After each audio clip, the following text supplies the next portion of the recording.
coming into games is I show up to practice with the mentality of, it's going to be like this in the game.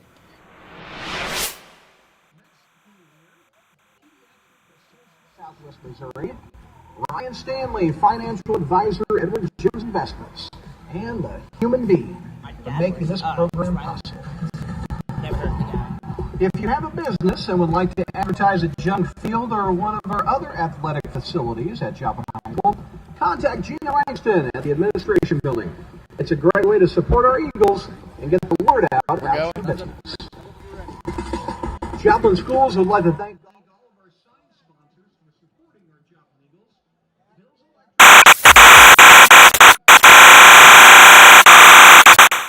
Crossland Construction, Farmers Insurance, Philip Leeseman, First Community Bank, Freeman Health System, Freeman Liquidators, Danco, Guarantee Bank, Johnson. Pre-game picks just here before the Nixa Eagles and Joplin Eagles matchup. We got 6 games here around the COC. We're going to give our picks, me, Brady Richard, Carter Zaromsky, and DK Nelson. And 6 games around the COC, and we're going to give you our picks and thoughts. First one we're going to start off with is Ozark at Republic. Republic is obviously one of the top teams in the state. They played Nixa this year, had a great matchup, and they're looking to keep their historical seasons that they've had in a row. Republic, I have them winning 35-7 behind quarterback Preston McCracken in the run game. I think they'll get it done along with their stifling defense. I couldn't agree with Brady more here. I mean, Republic has always been a powerhouse, and I picked Republic to win 42-7. And with that, I feel like Ozark run defense isn't going to be able to hold up with Preston McCracken, like Brady said, so I have Republic winning this game at home 49-7. Moving on to the next game, we got Kickapoo taking a long trip to Webb City to take on the Cardinals. Webb City was a team that played Nixa last week. They gave them a run for their money as Nixa did not have their best day of football, and Webb City might have had their best this week. I got Webb City beating them pretty handily, 42-14. I'm excited to see what that offense and overall team can do going late into the season, especially in the postseason, because they looked like a very strong team last week, and I expect them to keep it up. I think it'll be a bit of a closer game. I think Webb City will win, but 20-21 here. And here, like Brady said, a long trip for Kickapoo. Webb City coming off a really good game against Nixa, although they lost. I've got Webb City winning this one 31-7. Looks like we're all on the same page here so far. Next one, we got Glendale also taking a long trip to Carthage. Carthage historically has also been a very solid football team. I think that they come out with this one 35-40. Another one of those teams that are far away and they like to run the ball and pound the rock on the ground, and I think they're going to do that all over Glendale. But I am excited to see what Glendale has going. Obviously, they have wide receiver Joel Rover, who's come up last year as a playmaker on their team, and I'm excited to see what they can build this year and going into next year, which will be his class's senior year. Yeah, I agree with Brady here. I believe Carthage will win this game versus Glendale. Carthage does have a very strong football program, and I think they will win 49-21. And on the same page with these two again. Carthage run game is very strong, but also, like Brady said, their offense has shown some flashes, so I've got Carthage winning this one 42-21. Now we got Waynesville visiting Willard. Waynesville is a team that just has not been very strong, we'll say, their football program. They joined COC last year, and they did not have a very good record. And I think Willard is one that has experience in the COC. They're not the worst team, but they're not really the best. They're just kind of there in the middle. And I think they'll take care of Waynesville 28-7. Pretty handy for them. And, yeah. Yeah, Waynesville has definitely struggled a little bit going 0-2. And like Brady said, Willard is definitely kind of in the middle of the road, but I have Willard win this game 35-7. And on the same page, once more, Willard at home. Waynesville, like we said, hasn't been the best coming into the COC, and I feel like it'll take a little bit of adjusting to become one of the top teams. I've got Willard winning this game 20-7. Now for what I think is going to be the game of the week, Lebanon is taking on Neosho at Neosho. Neosho's 2-0 this year, and they've looked like a really good football team. Usually not known for being very good at football, but I think something's changing there. The culture is definitely changing, and they're looking better this year. I got them pulling it out 28-24. Lebanon obviously lost Jackson Glendenning whenever he graduated last year, and that was a big part of their offense. And I think Neosho's going to stay on fire and keep it rolling and take that one home. Yeah, I feel like it'll definitely be a close game, but Neosho has definitely improved quite a bit. So I'm gonna have to agree with Brady here and go Neosho 35-28. And on the same page once more, close game, but I think it'll be a little bit closer. I've got this one come down to the wire with Neosho winning 38-35. Now the game we've all been waiting for, the home team. Nixa is taking on Joplin at Joplin. Long trip for them. Nixa obviously is one of the state favorites, while Joplin always gives them a run for their money. They've played each other in the district championship the past couple years. I think Nixa's talent is just going to overtake Joplin here, and I have Nixa taking the win 42-28. Last week they may not have looked their best, but I think they rebound. McCaster's healthy now. I think he's going to have a great day, but I still think Joplin is going to be able to run up that score a bit. Yeah, after the last game, I bet practice has been rough for this Nixa team, and they're coming to this game hungry to make up for the mistakes that they made last game. So I'm picking Nixa to win 56-21. And on the same page, once more, I've got Nixa bringing it to Joplin today with Adam and Carter getting some connections early on in the season. Carter getting work into the receiving game. Like you said, Jaden McCaster healthy off of being a little bit sore, a little bit tight last week. I've got Nixa winning 35-21. So that's all we have for our pregame picks. I think we all have the same pick in every single game, but we'll see how that Lebanon and Neosho game goes for them. I think that's going to be a great game to watch this week, but thank you for tuning in to our pregame picks from Brady Richard, Carter Zaromsky, and DK Nelson. You'll hear from him on the sideline. We'll see you guys in the booth.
Hello and welcome to the Nixa Live pregame show. Week 3, this season has gone by pretty fast so far. This week's matchup, we got the Nixa Eagles visiting the Joplin Eagles. So a little bit of a mascot mirror match here, and they're going to go and try and take them down at Joplin. Both of these teams are very historically good teams. Recently, Joplin actually finished 7-4 last year, and they lost the district championship to Nixa. So they're very fond of playing each other. And Curtis Jasper, the coach, amazing. For the past 11 years, he's been Joplin's head coach, 8 straight winning seasons, and he's never had a team under 500. So that's some big accolades for a coach like him. 11 years, and every single year he's been able to put up winning numbers. And on the flip side, Nixa is led by Coach Perry, who obviously we know his success that he's had at Nixa. He went to the state championship, led them to multiple district championships, and they are 2-0 on this season. Carter, what's your thoughts going into this game? Yeah, you did mention that Class 6 state tournament loss. However, the regular season game in that season was Nixa 49, Joplin 0, and the past 5 games have been losses for Joplin. And although I think it'll be another challenge because these first teams across week 1, 2, and 3, they've all been very good. And Nixa has beat Republic and Webb City, and that last game against Webb City was very surprisingly close. So we could see that out of Joplin as well, or it could be like last year. Yeah, and I want to touch on Joplin a little bit more because I like the type of offense they run. They're a pass-heavy offense. They kind of mix the both, but I'm pretty sure they attempted 28 passes last week. Now, I don't think they were very efficient. Maybe around 6 to 8 of them were actually completed, but that's just kind of a fun team to watch. They can run up the scoreboard if they need to. Mentioning high scores, the district championship scores 48-21. Now, you mentioned they got shut out 49-0, but 56-34 the year before that, 35-27, 49-35. The list goes down of just high-scoring games between these two teams. So definitely a fun game to look out for. Last week they lost 11 and 38-33 in a heartbreaker just by 1 score, and they were led by their running back Travian McCadney. He rushed for 179 yards and 5 touchdowns. So he's definitely someone to look out for against a Nixa defense that definitely looked kind of weak against Webb City's run game. Absolutely. Yeah, there were definitely some issues with the run game, especially with those run-heavy teams like Republic and Webb City. There are definitely some plays where we could have stopped them. And like Brady mentioned, they have a pass-heavy offense. And the past 2 weeks, we've gone against run-heavy offenses, so that could be a struggle for the defense to adapt to that. But I have confidence in our secondary, especially Randy Flint there. If they are more efficient on their passes, unlike last week, you said they made like 6 to 8 out of 28, then definitely the secondary's group to watch out for.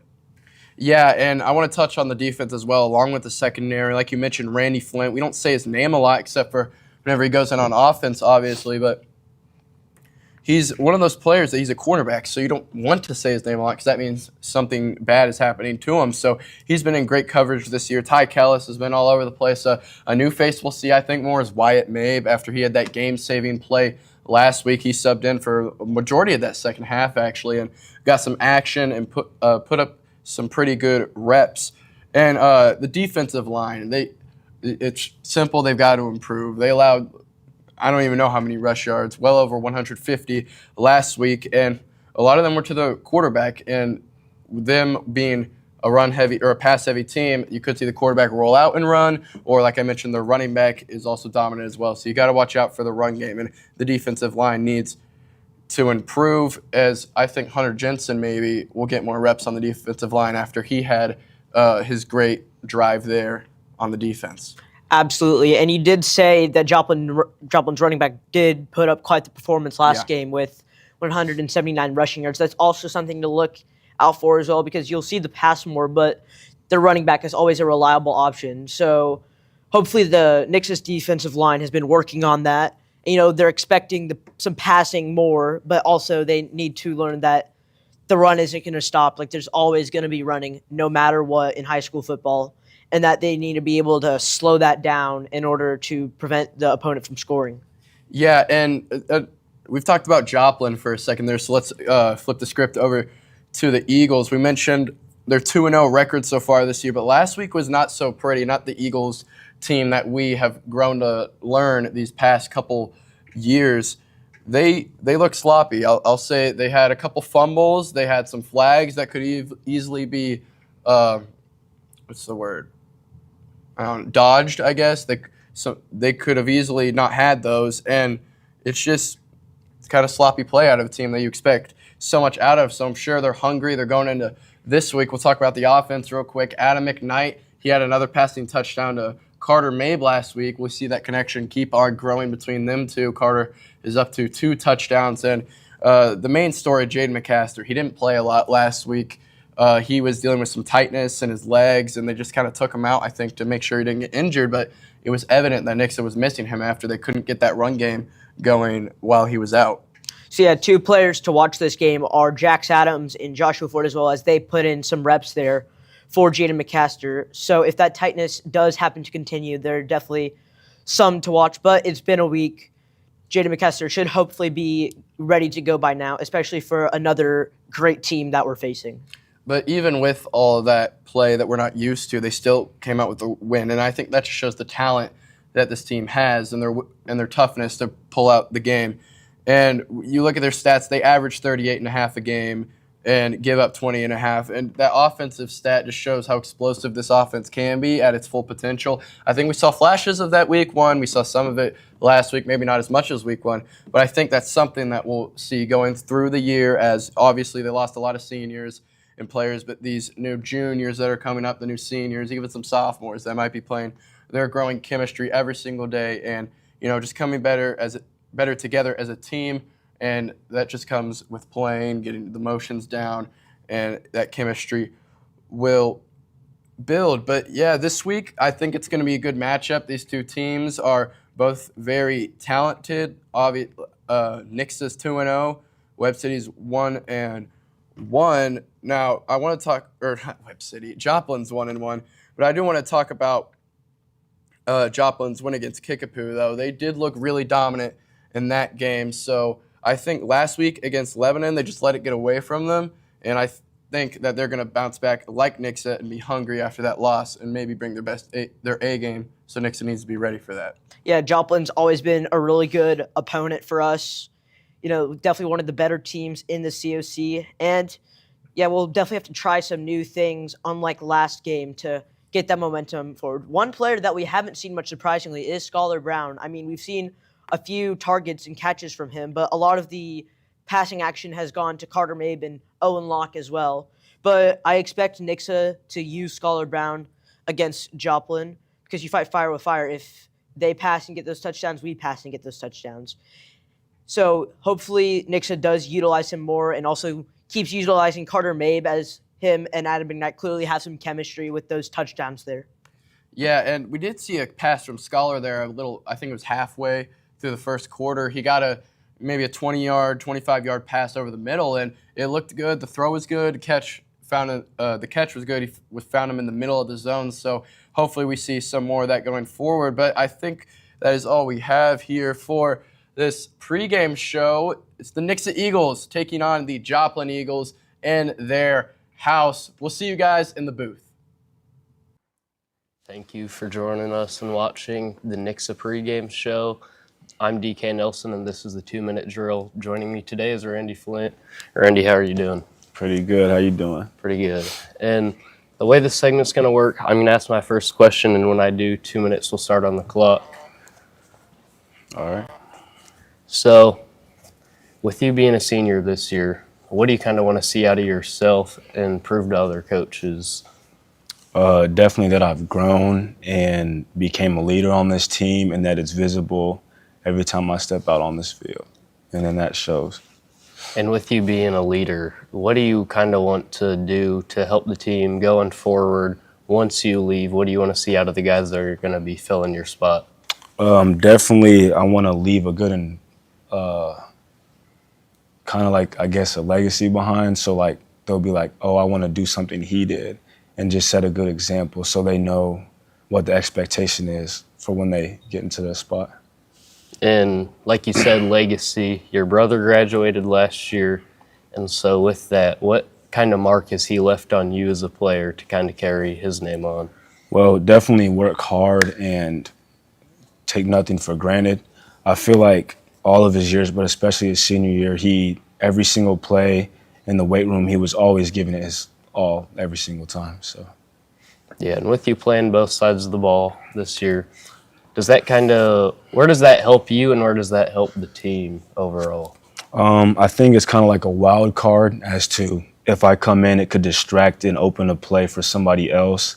And I think for myself, it'll help me. And maybe if I want to go to college for it, it'll help them realize that I'm an athlete and I can do both. So, Yeah, and as we're coming down just under our last 30 seconds here, what's your favorite memory with the team so far?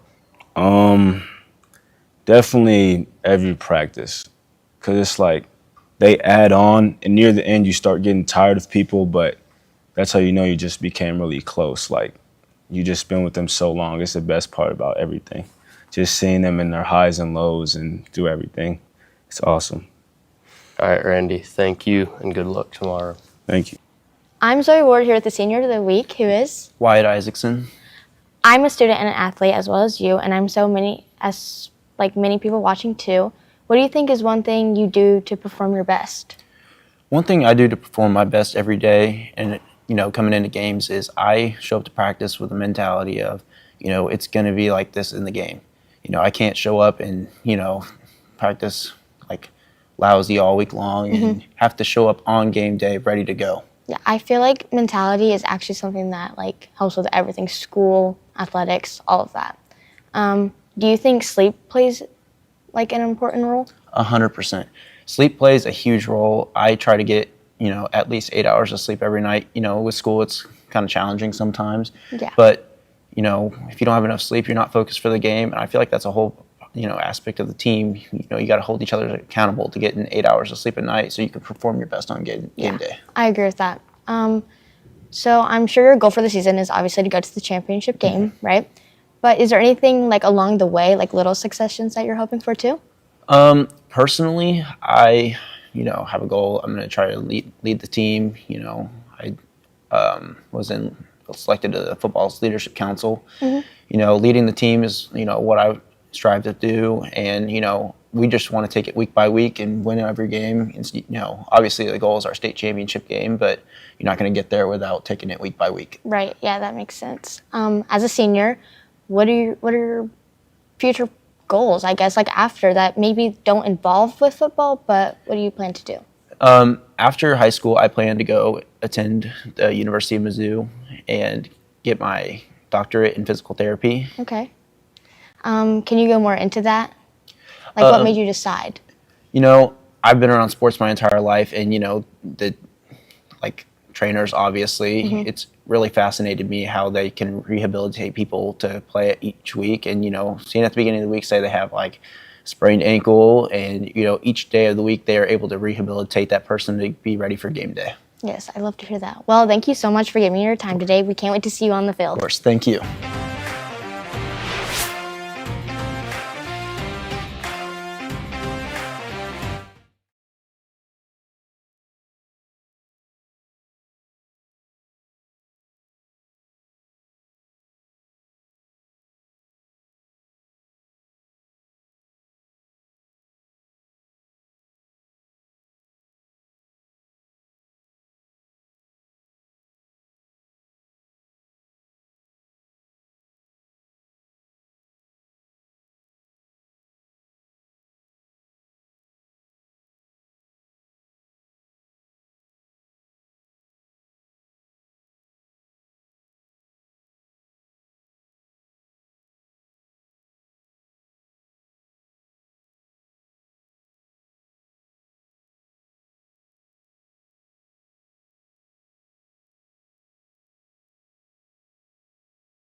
Hello, everyone, and welcome to Joplin, Missouri, where the Nixa Eagles travel to take on the Joplin Eagles. So a little bit of a mirror matchup here.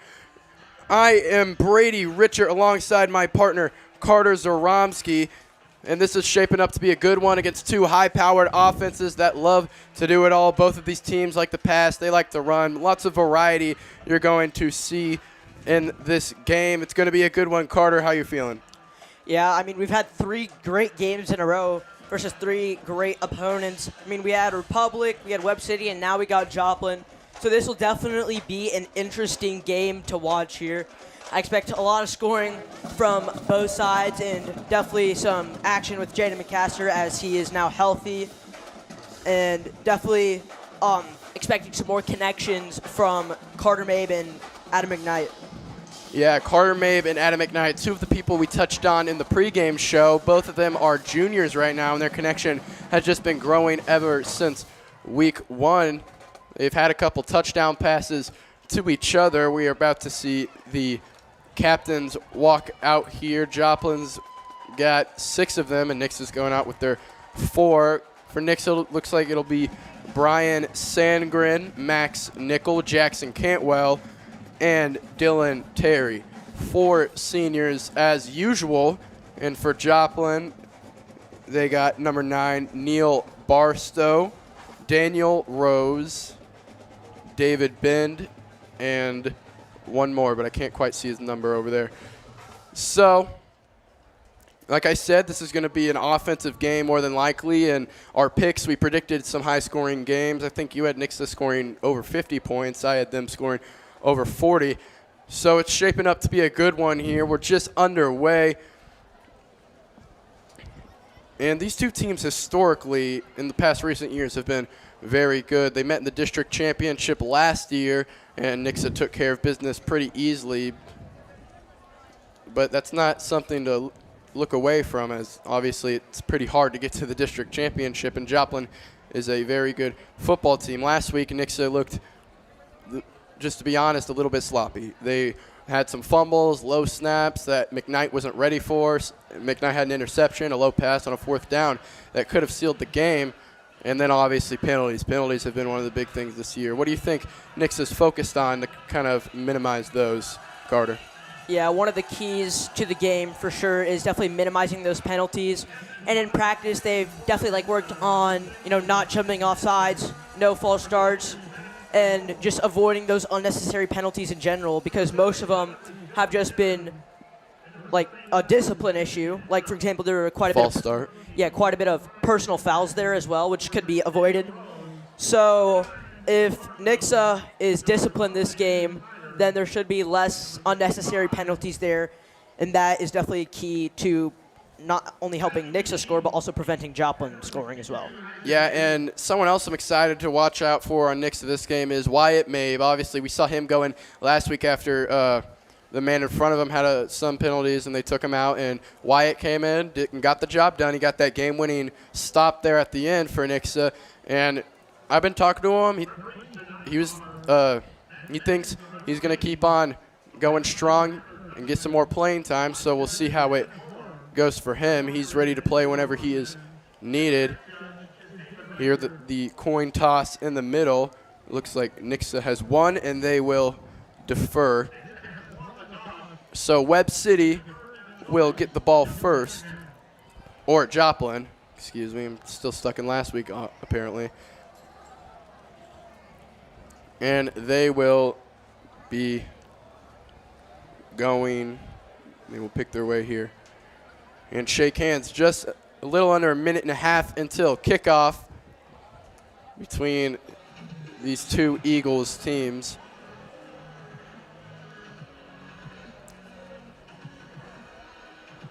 And kicking for Nixa will obviously be Jonah Fields, and the rest of the kickoff team for them. Jonah Fields obviously is known to have that big leg of his. He can boot it out of the back of the end zone pretty easily. And so out comes Nixa's return team, just 45 seconds until kickoff.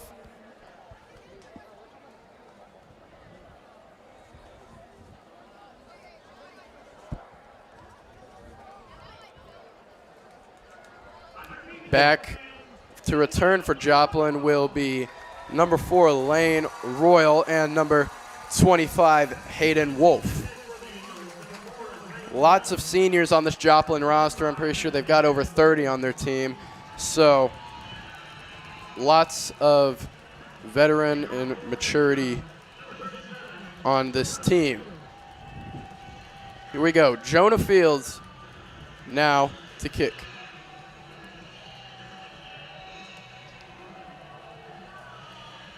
And here we go. Week 3 of Nixa football is underway. Kickoff is in the end zone, and a touchback is called by Joplin. And here comes out the Joplin offense led by Trenton McCadney, number 7, the junior. Now, we talked about it in the pregame show. Joplin had a big day on the ground last week. They had 150 rushing yards and 5 touchdowns from Travian McCadney, excuse me.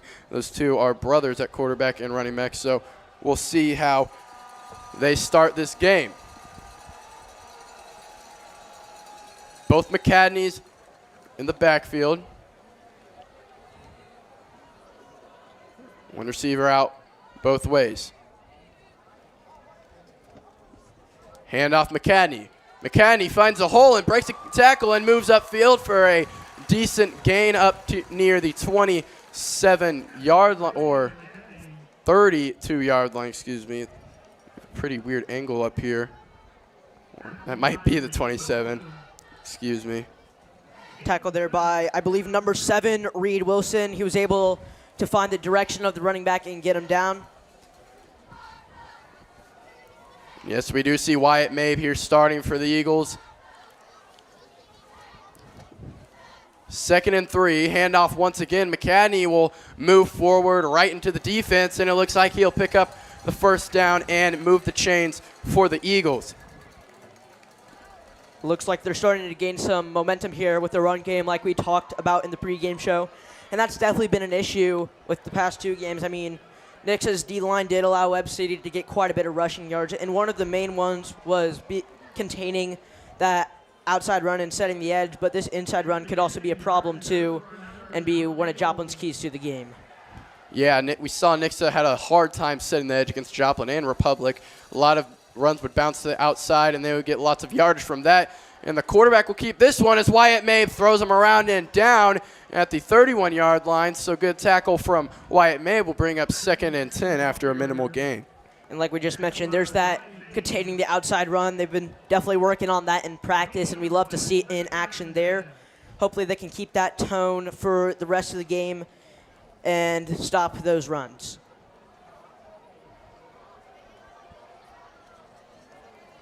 Joplin comes out of the huddle. 2 receivers outright. Man in motion. McCadney hands it off once again, and the other McCadney will move upfield to the 35-yard line, which will bring up 3rd and manageable for the Joplin Eagles. Now, if you're Joplin here, you want to get going early and try to hit the scoreboard as quick as you can, considering how powerful Nix's offense can be. So I expect them to be aggressive here. 3rd and 6, maybe a passing play we could see come out. They did attempt 28 passes last week. Not very accurate, but it still is there.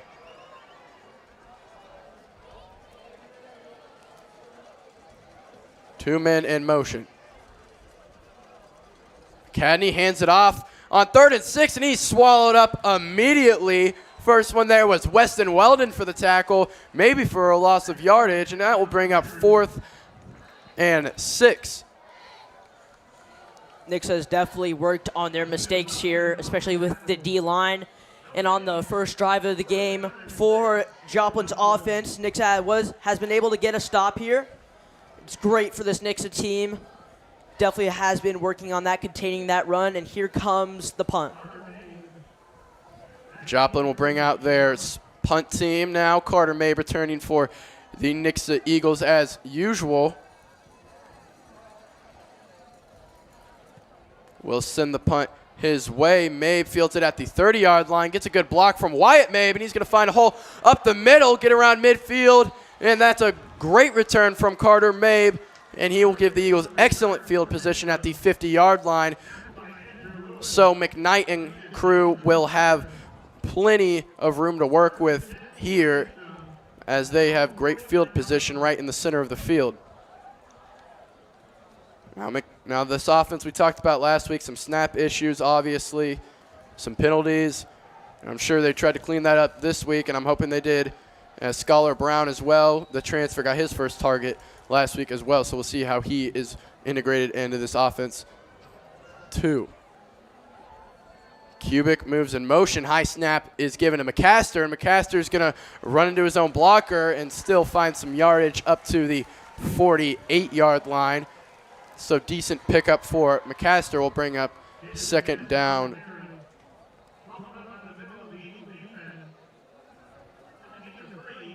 And 7. Eagles hurry to the line. McKnight drops back.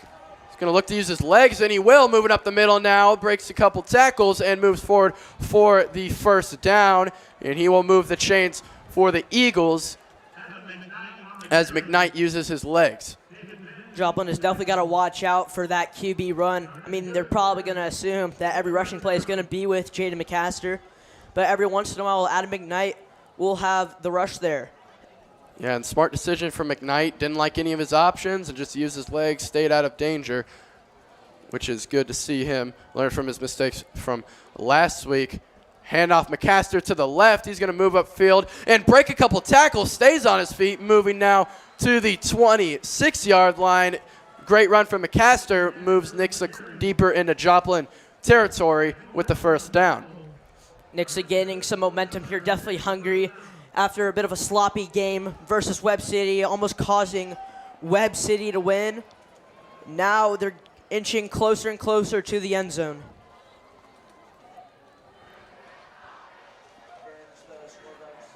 Halfway through the first quarter, McCaster gets the handoff again, moves outside, puts the shoulder down, and gets some more yardage as he is close to the first down. I don't know if they're going to give it to him. I think they'll mark him a bit short.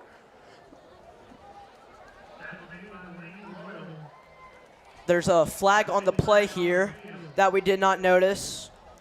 So let's see what the Whitecap calls here.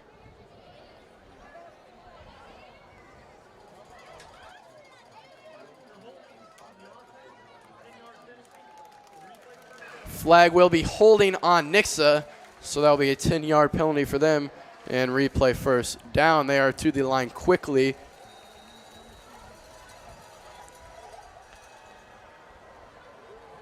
McKnight keeps the ball, is looking deep for Carter Mabe. Carter, back in the end zone, is caught over the shoulder. Touchdown, Eagles.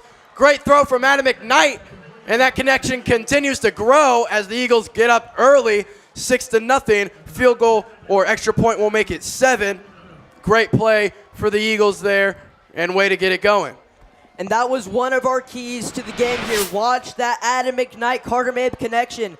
Carter Mabe has had a touchdown in the last 2 games, one versus Republic and one versus Webb City. And that's what you got to watch, those deep balls there, because he'll bring him in, and he is definitely a very efficient scorer. And here comes the extra point.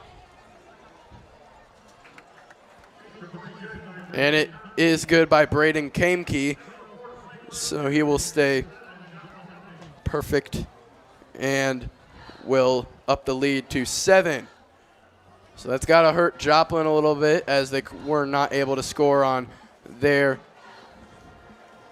first drive of the game. And now Nixa has the advantage as they deferred and get the ball at halftime. So Joplin's got to get going here on offense to try to tie things up against this high-powered Nixa team.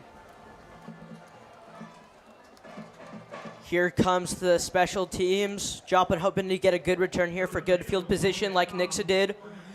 Definitely hoping for a score here to tie the score up since Nixa does get the ball in the second half.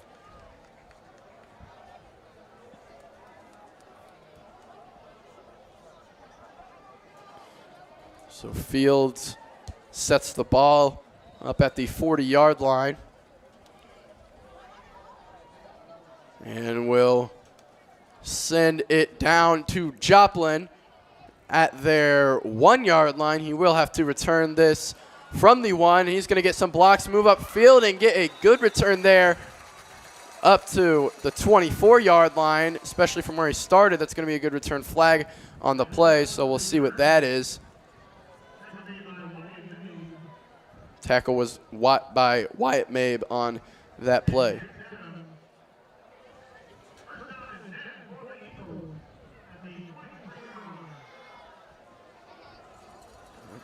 The refs are discussing here. I think they're going to wave off the flag. So no flag on the play. And it will be first down Joplin on their 23-yard line. McCadney takes the snap, will keep it himself, go to the left, right into two Eagles defenders, and get a decent gain there. Was tackled by Randy Flint. Nixa has definitely improved here on stopping the run. That was definitely a problem these last two games, especially versus Webb City, allowing their QB and two running backs to get quite a bit of rushing yards. And this is definitely making Nixa fans hopeful here, as the D-line has definitely learned from their mistakes and is able to stop the run.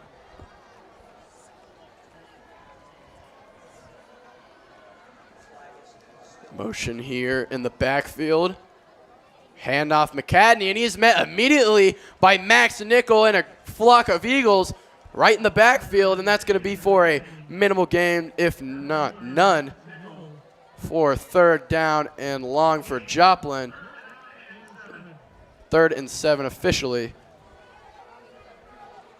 Nixa slowing down the ground game here. That was definitely something that we saw last week for Joplin. They established the ground game, but so far it's been going Nixa's way here.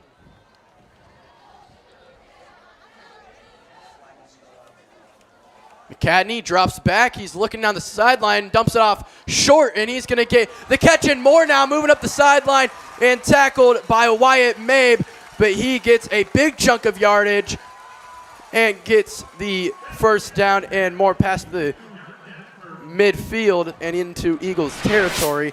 On the catch was number 18, John Jasper, the tight end. And that's something Nixa needs to watch there. The last two teams have been pretty power heavy, but like we mentioned in the pregame show, Joplin does like to pass a bit more than those teams. And that was just a little drag route. He got under the linebackers, and they let him go. And I think he faked him out with his eyes there. He also had a man open downfield.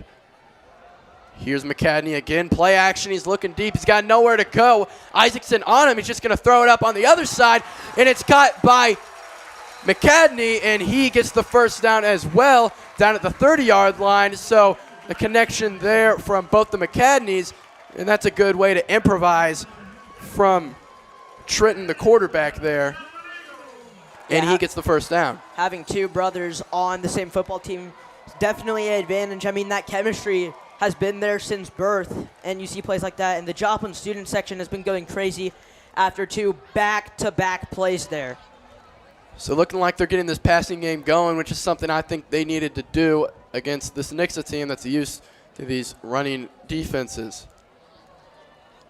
This time he'll hand it off. McCadney just gets back to the line of scrimmage, and Nixa with a good stop there will bring up 2nd and 10. Nixa's definitely improved on setting the edge there with that outside run stop.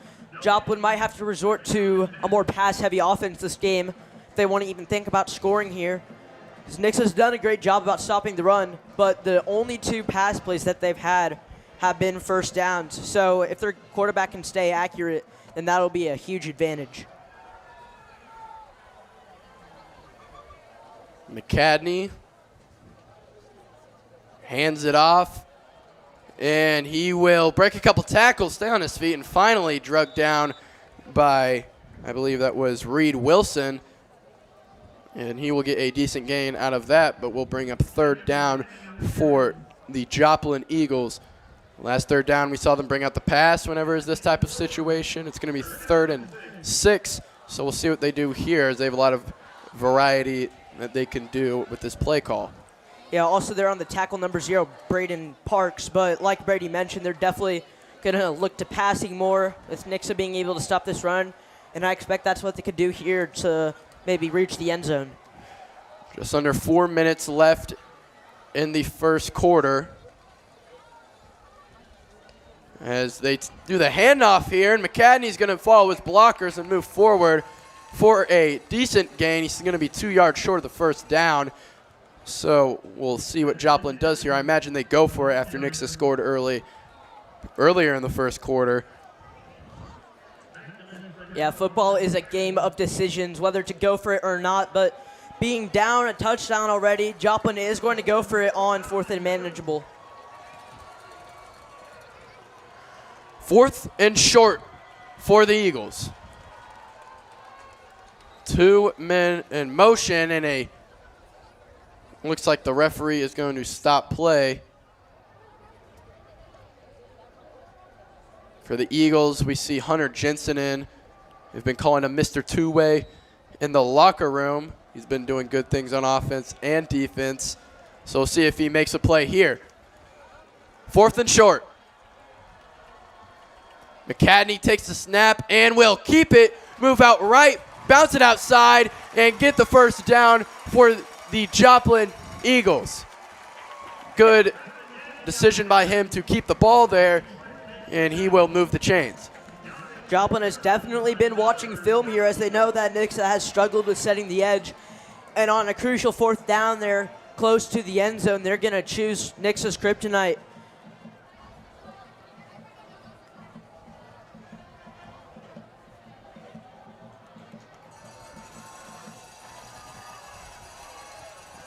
.2:30 left in the first quarter. Handoff, and that is met immediately in the backfield by Nixa. Max Nickel once again making plays, and that will be a big loss for Joplin. As he just met him immediately. Look at the replay here. Drove him back.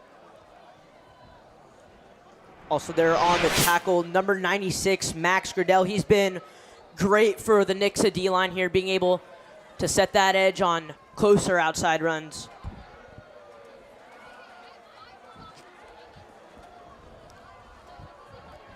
McCadney will keep the snap. He's looking downfield, and he's got that crosser route again to Jasper, and he is tackled just a little bit in front of the line of scrimmage for a minimal gain. Will bring up 3rd down for the Joplin Eagles. Max Nickel and Reed Wilson on the tackle there. Joplin looked to their pass game to gain some yardage, but it did not end well as Nixa was able to get the stop. And Nickel has been all over for the Eagles so far this game. Seems like we could just keep on saying his name. 3rd and long for Joplin. McCadney fakes the handoff. He's rolling out left, looking downfield. He's got multiple defenders coming his way, and he's going to dump it off to McCadney again, and he'll move up the sideline for the first down and more down inside the 10. And I think we saw that exact same play just a couple minutes ago, and there it works again to perfection, just that delayed screen to the right. Yeah, that definitely confused the Nixa defense there. They thought all hope was lost for Joplin's quarterback, but then they're able to get the first down, and there's that chemistry between the brothers there.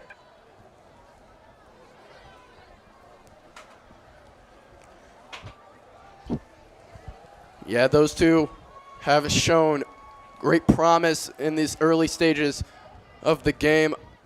Under a minute now, handoff McCadney. He's going to move forward and get a short gain past the 5-yard line, maybe at the 4. 2nd and goal will come up for the Eagles. One thing I'd like to mention is that, Joplin wasn't very accurate with their passing, but so far they have a 100% completion rate on their passes, and now they're within scoring range, tying up the score here.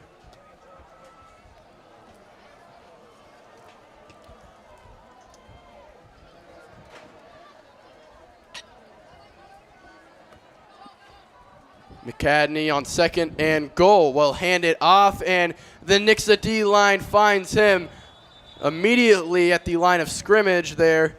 I think everyone was going to get credit for that tackle as they all found him. And that will take us to the end of the first quarter. Nixa leads 7-0, although Joplin is pursuing the score deep in Nixa territory. When we come back, it will be 2nd and goal. We'll see you after the short break. Air Service is ready to install your ultimate game day upgrade. Make your home the MVP of your neighborhood with gemstone lights. Create custom patterns, animations, and colors. Get gemstone lights today and take your outdoor lighting game to the next level. Don't get nervous, call Air Services today.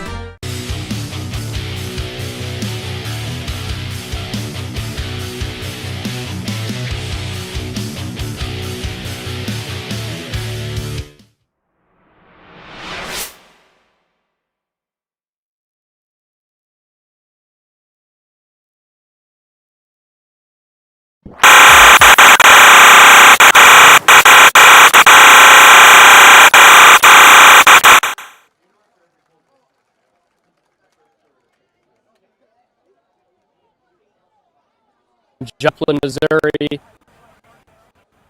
The announcers talked about Carter May being a big part of this game, and he's got a touchdown early in the first quarter. We'll see if the Joplin Eagles can adjust to him. Thank you back to you guys in the booth.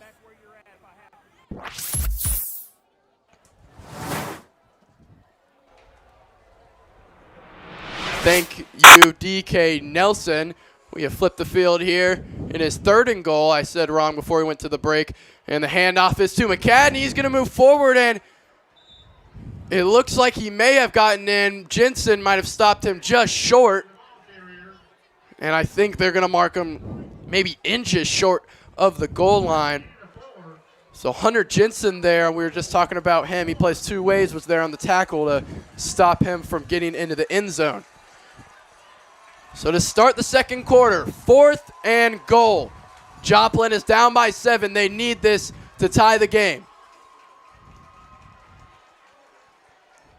Handoff McCadney, and he's going to dive into the end zone. Touchdown, Joplin, and they're going to get on the board as well.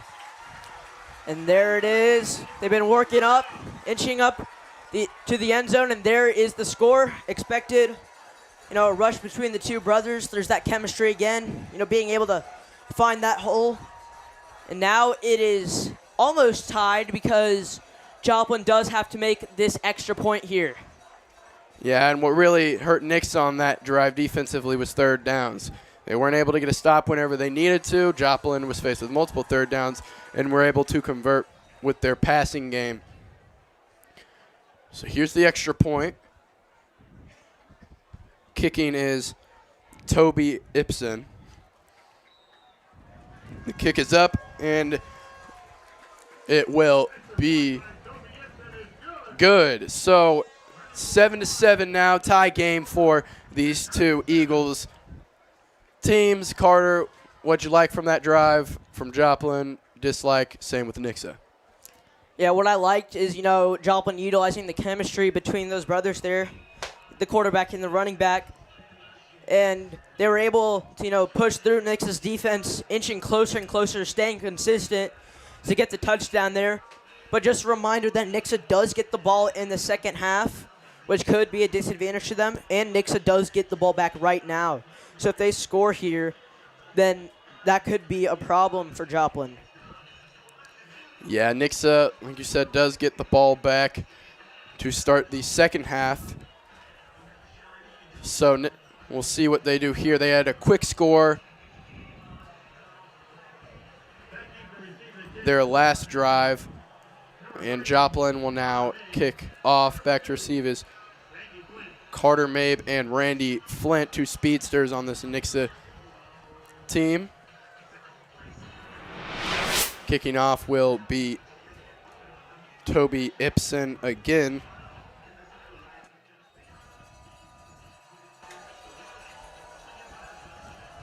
And he will send it Nixa's way. It is caught on the sideline. He'll move upfield and be forced out of bounds. It was Reed Wilson on the return on that pooch kick. And they will get the ball around the 32-yard line. So the Eagles had that quick score the first drive. That connection between Carter Mabe and Adam McKnight keeps growing. And they had a couple runs from McCaster. Here comes this Nixa offense ready to try to score again. They've definitely been, improving. We've seen some improvements from last game as well. And here we go. Brown moves in motion. High snap is given to McCaster, and he gets met quickly inside by James Clemens, the senior linebacker, and he took him down easily.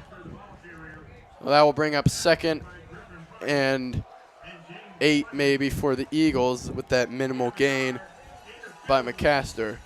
Great job there by Joplin being able to contain McCaster. That can definitely be hard with a D1 caliber running back such as him. McKnight keeps the snap now and has an errant throw out to Brian Sanger, and he had a lot of pressure in his face. Good job from Joplin's defensive line. That will bring up 3rd and long for the Nixa Eagles. Joplin definitely gaining some momentum here after their score and this defensive performance. 3rd and long. I expect, a pass here like the last play, maybe to Carter Mabe again. Definitely see some more connections between them in this game. Carter Mabe has only scored 1 touchdown each game, but it's a possibility now that he could score more. 3rd and 8, big play for Nixa. It's going to be a screen pass to Scholar Brown. He gets it in space and moves forward. He's close to the 1st down, and they shove him back, but I think his forward progress will give him the 1st down. Yes, it will. Scholar Brown will move the chains for the Eagles, and we saw him have that screen pass in the jamboree that he took all the way to the house, so I'm glad he's getting some action there. Yeah, we haven't seen him much, but coaches are definitely starting to utilize him. It can be hard utilizing a transfer into your offense, even though they may be really good. There's still that chemistry they got to build there, especially between him and Adam McKnight. McKnight keeps the snap once again, looks Brown's way immediately, and he is trying to shed a tackle. He will, but they got him by his foot, and he is eventually brought down as more defenders came his way at the 50-yard line. I think his shoe fell off. There's that more action that we want to see. Decent-sized gain there by Scholar. Coming to the sideline, to put his shoe back on. We expect to see him very soon. And I'm glad to see him get some targets now after he did not get a lot in his first 2 weeks between Republic and Webb City. McCaster, he looks his way, does not throw it. McKnight will keep the ball and drag defenders with him all the way to the 33-yard line. So McKnight uses his legs, but I don't think it mattered what he did there. McCaster was wide open with space as well. So the Eagles pick up the 1st down on a good run from McKnight, and they are now in Joplin territory. Dual threat QBs can be very dangerous, especially in situations like that. We love to see Adam McKnight run the ball because usually he does a great job there using his legs to push forward. And we know McKnight is a bigger quarterback there, and he's not afraid to take a hit or two. Looking to throw once again. This one's to Carter Mabe, and he tries to turn upfield but is stopped short of the 1st down marker, but still a sizable gain for the Eagles. Will bring up 2nd and short. So we're seeing a lot of passing from the Eagles now as they're kind of Joplin is game plan for that run. Nixa has to adjust. And Joplin has done a better job on the run. So Nixa's utilizing that pass, but Adam McKnight definitely has better accuracy than Joplin. McKnight single backfield. He keeps it once again. He's looking downfield and will try to use his legs up the middle and is delivered a big hit, and a flag will come out as it looked like he was sliding, and they just kind of didn't try to even avoid him and just gave him a late hit. So that's what the flag will be, I'm assuming, there. Adam McKnight is okay, and here's the replay. And there's that late hit on him as he was sliding. One of the Joplin defenders just came in flying towards him. And the referees are discussing it here at midfield.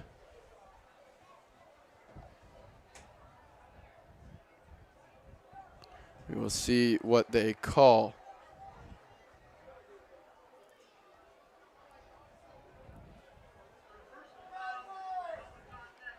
And it will be helmet-to-helmet contact and a personal foul, so that'll be 15 yards tacked on to what he already gained on that run. So Nixa will move pretty far into Joplin Joplin's red zone. They are at the 12-yard line, so they can still pick up a first down if needed. 1st and 10 will be due up for Nixa.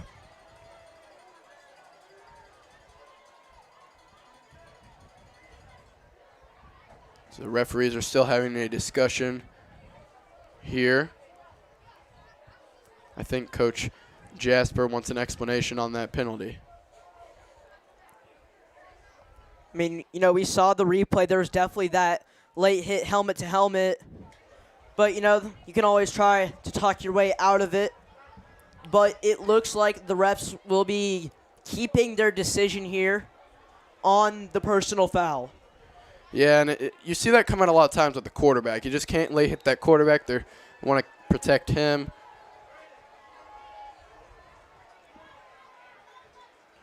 McKnight hands it off to McCaster. He's going to stutter step and break a couple tackles now. He's moving outside, got a blocker with him.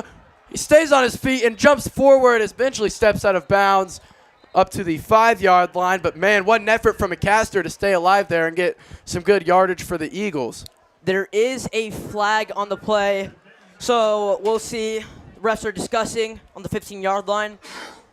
Don't really know what the penalty is yet, but it looks like it will be on Nixa. I'm assuming it's going to be a holding call possibly because on those kind of bigger plays or ones that get out of hand like that, some extra blocking's needed, and you eventually get a little handsy.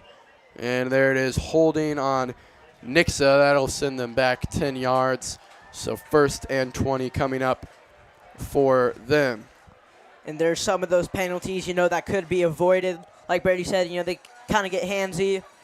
But, you know, there's no need for that sometimes. And that will set back Nixa quite a few. But, you know, there's always that pass game. So players to watch here, you know, Carter Mabe. Adam McKnight could use his legs. Owen Locke on the left with him, with Carter Mabe as well. Yes, lots of options for the offense here, lots of weapons. McKnight takes the snap, looks over the middle, caught by Kubik, and that will be stopped for a minimal gain just past the 20-yard line. 2nd down and long will come up for the Eagles. Yeah, I did not mention Graham Kubik there, but he is definitely a great option for McKnight. You know, with a tight end frame, he's able to break those tackles. He did get a decent gain there, coming back into the red zone with the line of scrimmage. And looks like Randy Flint will now be on offense. You know, we don't say his name much, but now is one of those times, and I suspect there could be some sort of pass here. Yeah, every time Flint has come onto the field, it has been a pass towards him. So McKnight likes looking his way. Flint is moving in the middle of the field, but he decides to give it to Mabe, and they will call that one incomplete. So good defense there from the defensive back to force that incompletion. And 3rd and long will come up for Nixa as they have to find a way to get almost basically in the end zone here. And we would talk about the replay.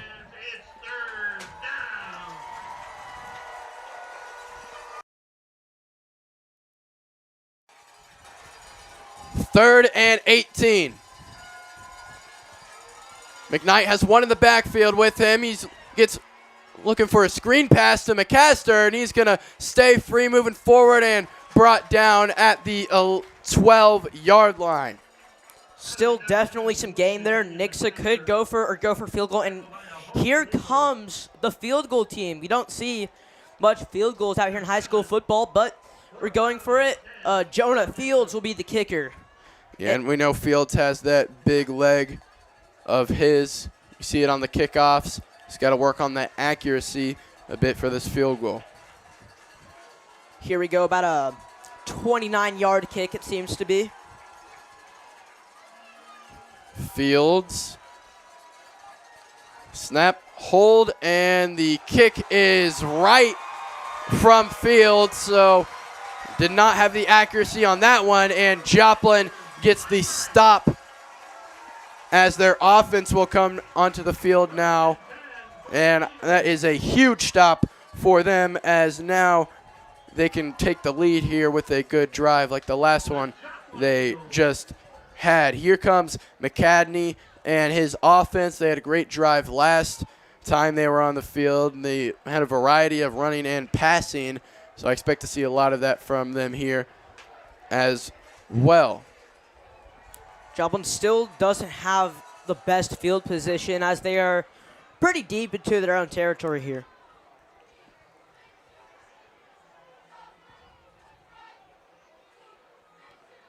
Handoff is to McCadney, and he will move forward for a short gain of maybe 1 up to the 21-yard line. So good stop from Nixa's boys up front.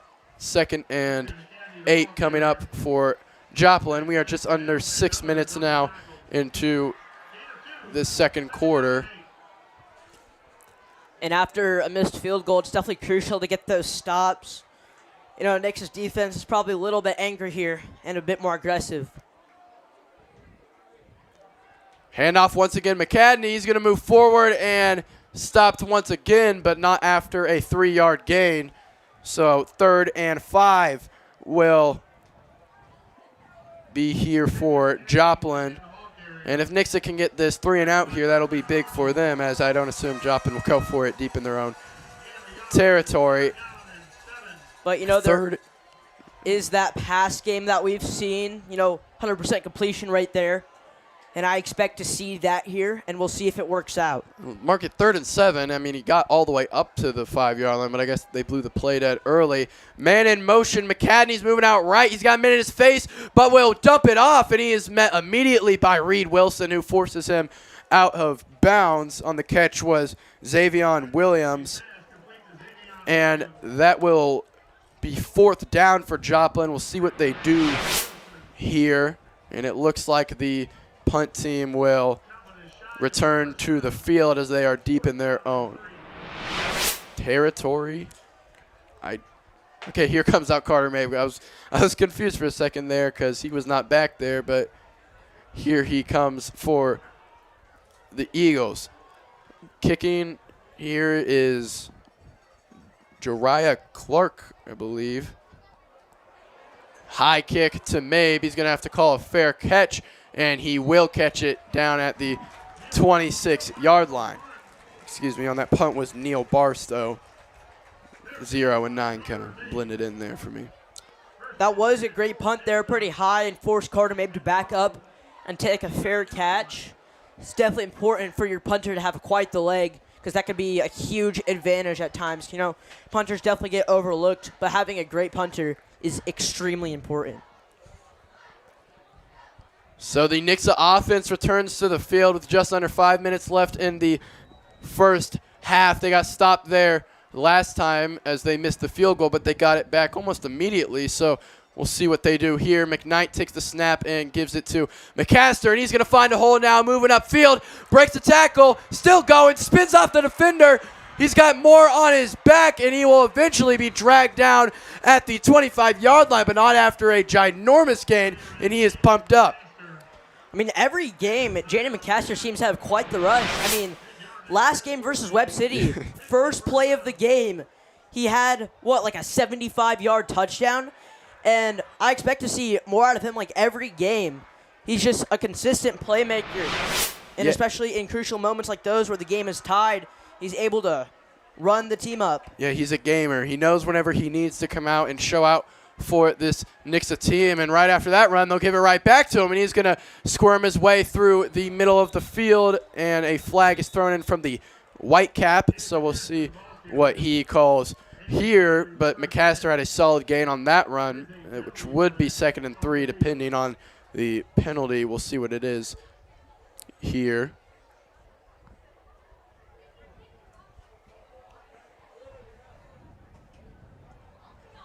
And it will be on Joplin.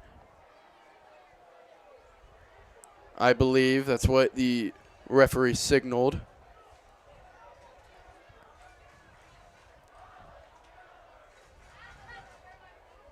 So I'm assuming Nixa will accept the penalty, as it could possibly give them a first down. And that's a penalty you don't see often. Yeah, they will enforce it on the end of the run. So McCaster's run counts plus yardage on the end.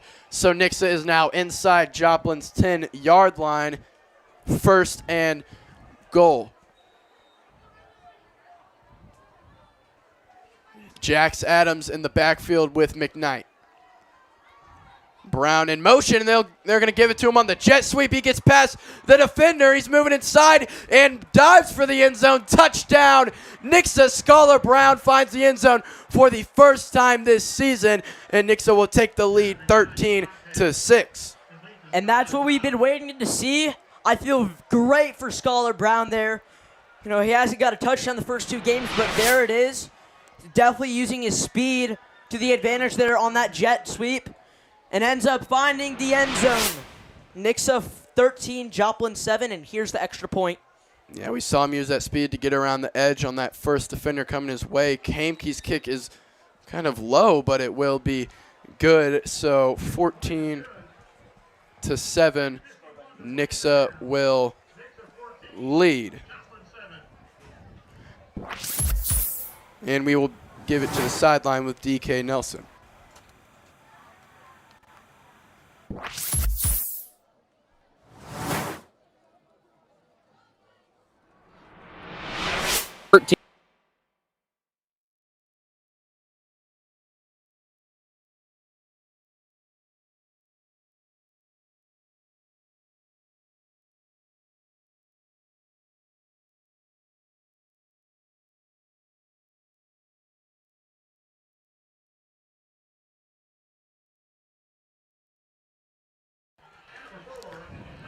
Thank you, DK. Just over 4 minutes, or excuse me, just under 4 minutes. Looks like our scorebook's just a little messed up there. So Nixa will kick off to Joplin. Back to return for Joplin will be Hayden Wolf.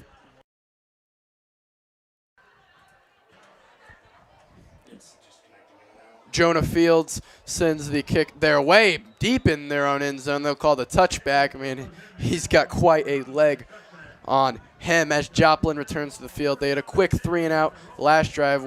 They'll try to score going into this and going into halftime, as they would like to tie the game, as Nixa gets the ball first to start the second half. McCadney and his brother, I assume, in the backfield have been a good duo for them so far this game, and I'm sure they'll look to keep it that way.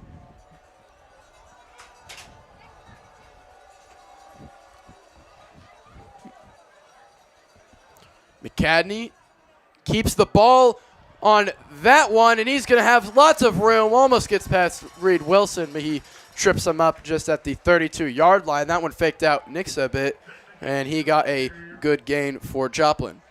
And there's the other McCadney on the rush there.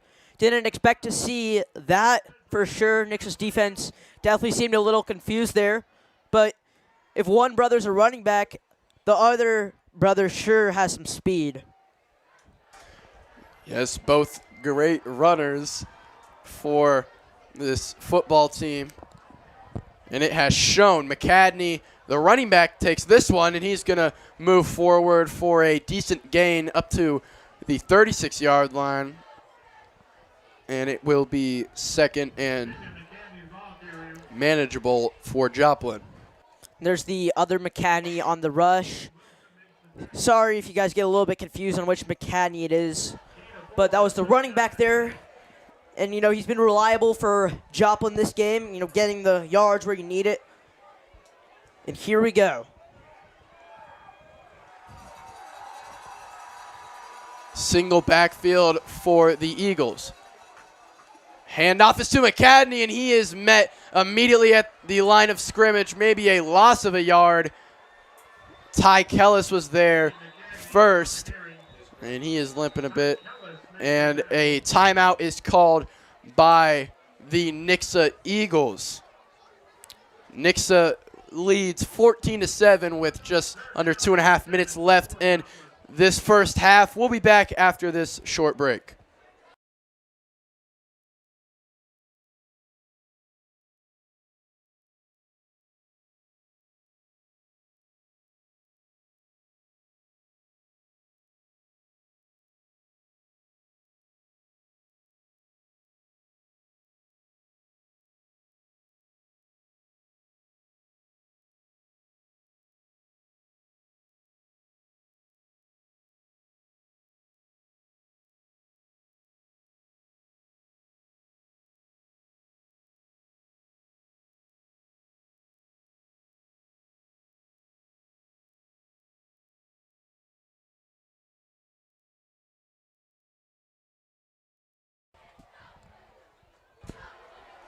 And we are back here after that short break. Nixa is up 14-7, just under 2.5 minutes left in the first half. If you're just now joining us, I'm Brady Richard, alongside my partner Carter Zaromsky, and Joplin is looking to tie up this game going into halftime. They've been solid on the run so far, but McCadney will keep this one, and he's got to look somewhere. He sails it over the head of the tight end, John Jasper, and that will bring up third down for Joplin. Or no, that was third down, so we'll bring up fourth down, and they will be forced to punt it deep in their own territory. So Nixa will get a chance to go up 2 scores now going into halftime. Another third and out there. Props to the Nixa defense for being able to get those stops. Here comes the punt team. And in the backfield is Carter Mabe. As usual, Mabe will be back there. They like that punt from Neil Barstow last time, so they will let him boot it off once again. And here they're moving in motion, maybe a fake. And Joplin will be forced to call a timeout. I think maybe they were trying to fake it or maybe get Nixa to jump, and Nixa was not fooled at all, so they are forced to call a timeout. So I want to talk about Nixa here for a second. They got 2 minutes and 21 seconds left to go. The probably 70 yards here. Carter, what do you think they're gonna? You think they're gonna lean on that pass, or you're gonna use Jaden McCaster? They still have 2 timeouts, and I assume they're gonna be aggressive here and try to get up 2 scores. I think it could be a mix of both because Jaden McCaster is able to get upfield, but in a position like this, passing is absolutely necessary if you want to score. For sure. We saw Scholar Brown get a touch on that last touchdown on the jet sweep. And Mabe already has a receiving touchdown as well.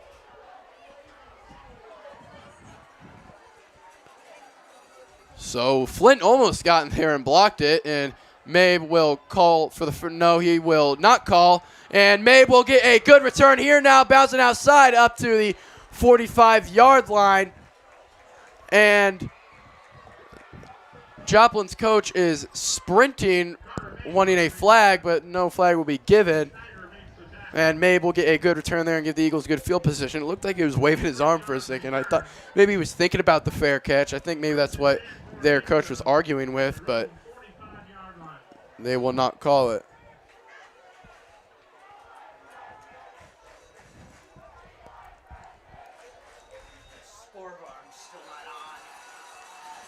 McKnight will now come out to lead the Eagles here going into halftime. He's got a deep shot to Scholar Brown right over the middle, and he's going to go all the way. Touchdown, Nixa. Scholar Brown, second of the day, puts them up 2 scores. What a throw from McKnight. Found Brown right in the seam, and that is a 1-play touchdown for the Eagles. McKnight has been very accurate this game. And, we haven't seen much action from Scholar Brown, but he has 2 touchdowns this game in the first half, so I expect more here. Yes, I know you were wanting those touches to Scholar Brown a lot early in this season, and it looks like he's finally getting them. Maybe a flag was called.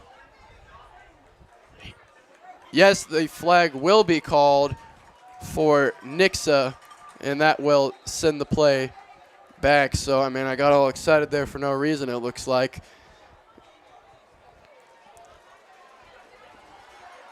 Don't exactly know what the penalty is, but it will be on Nixa. And that play will be negated. So McKnight will fake the snap here now, rolling out right. He's going to dump it off to Owen Locke, and he's going to move upfield to the 45-yard line. I think maybe he was holding because they sent them back 10 yards. And he will also get out of bounds to stop the clock there. Back to that play. I didn't even see that flag on the field. Neither did I. I don't know. It must have been at the line of scrimmage, and, obviously everyone's watching the big play down the field.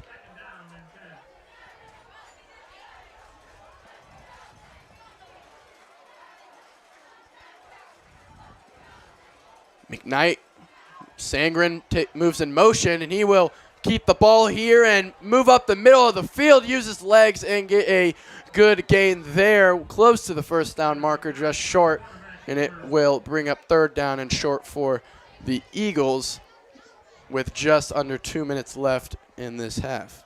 The Eagles seem to be turning a negative into a positive after that flag. It's third and short.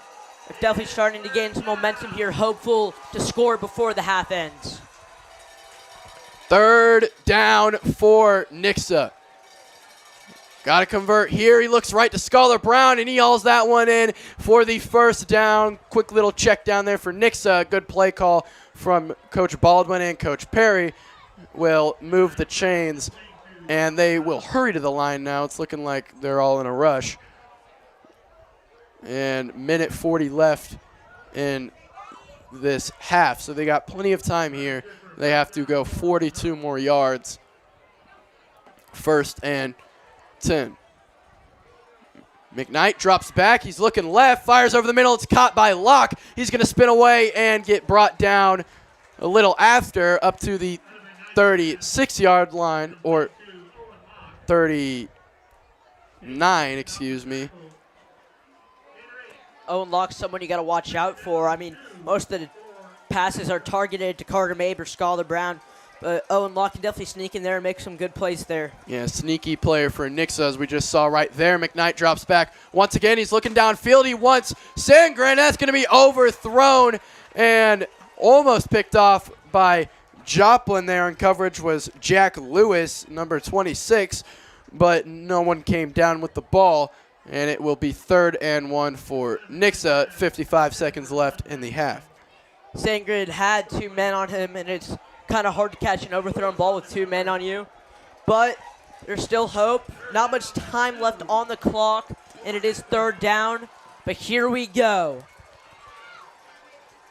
McKnight joined by McCaster in the back. They're hard count, and I think he did get someone to jump, but they are not going to call that one, as it looks like he's going to change the play at the line of scrimmage. And it will be a fake to McCaster. Looks over the middle to Mabe, and an errant throw. I think he wanted pass interference there, but will not get the call, and it will be 4th and 1 for Nixa. So big decision here for John Perry, and I'm assuming they're going to go for it here with 51 seconds left. Yeah, looking up here from the booth, it seemed to be pretty clean. Defensive back number 2, Gabe Kabutha, with the great coverage there, able to stop that. And Nixa is going for it. Not much left to get the first down, so they could run here. 4th down, big play for the Eagles. Handoff is to McCaster, and he's going to stay alive in the backfield, but they are all over him, and he is dropped for a loss. And Joplin will get the stop on 4th down. Great play from them, and they will take over with 44 seconds left on their own 40-yard line. What a stop from the Joplin Eagles. Like I said there, they did plan on running the ball, but Joplin was able to get the stop and contain that outside and set the edge there. And now Joplin, with 44 seconds left on the clock, has an opportunity to tie up the game. So let's see if they can pull off the deep ball here. Yes, I'm assuming Joplin here just wants to get in the field goal range, maybe try to take their 3 and just cut into Nix's lead, as they have been able to stop. They have been able to stop Nixa twice now. McCadney will give it to the running back, and he will get out of bounds, stop the clock after a 2-yard gain. There's McCadney, outside run. Definitely looking at Nix's kryptonite there, being able to set that edge, but Nixa was able to get the stop. I mean, it's definitely more motivation there with not much time left, trying to prevent him from scoring and keeping that lead going into the second half with the ball. Yeah, Joplin, I feel like they got to get some points here on the board, especially after what their defense has done for him. McCadney's going to look over the middle, and it is intercepted by Reed Wilson. No, they're going to call it incomplete. Almost a game-shaking play from Reed Wilson, but he will be just late to the ball. We'll look at the replay here. It's looking like that'll be a good angle. And I didn't see it touch the ground there, but it was going a bit fast. It looks like it touched the ground here from the booth, but otherwise still a great stop there from Reed Wilson. Here's the replay again. I think 53 is in the way right there. You can't really see. But nevertheless, it'll be 3rd and 8 now. McCadney's rolling right, looking downfield. He's going to throw it, and that one will sail out of bounds in no one's reach for an incompletion. 4th down and long will be brought up for Joplin. And these defenses have just gone back and forth, stopping each other. That will leave 28 seconds left on the clock. It's looking like they're discussing what they want to do here.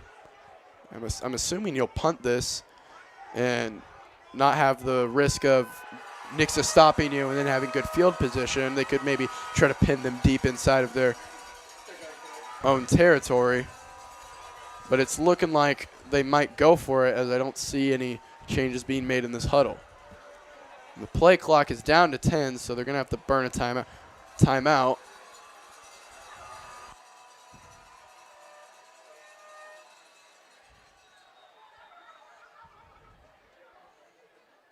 Timeout by Joplin there.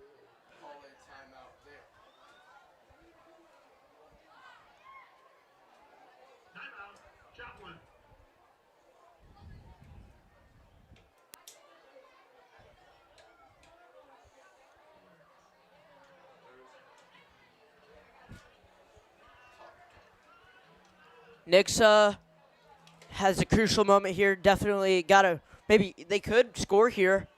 Carter Mabe has a good return. There is 28 seconds left on the clock. A lot can happen in 28 seconds. But Joplin will be going for it as their quarterback stays on the field. Never mind, I take that back. Their punter is on the field, and it looks like they will be punting it. Carter Mabe going into the backfield.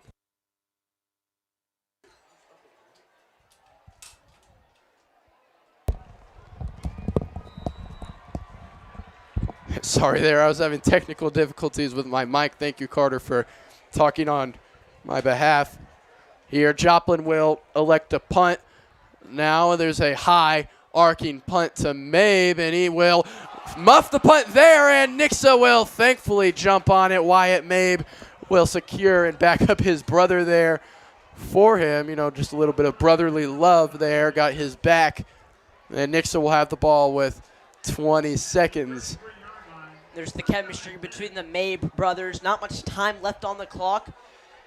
Nixa could go for something here, like a Hail Mary type of play.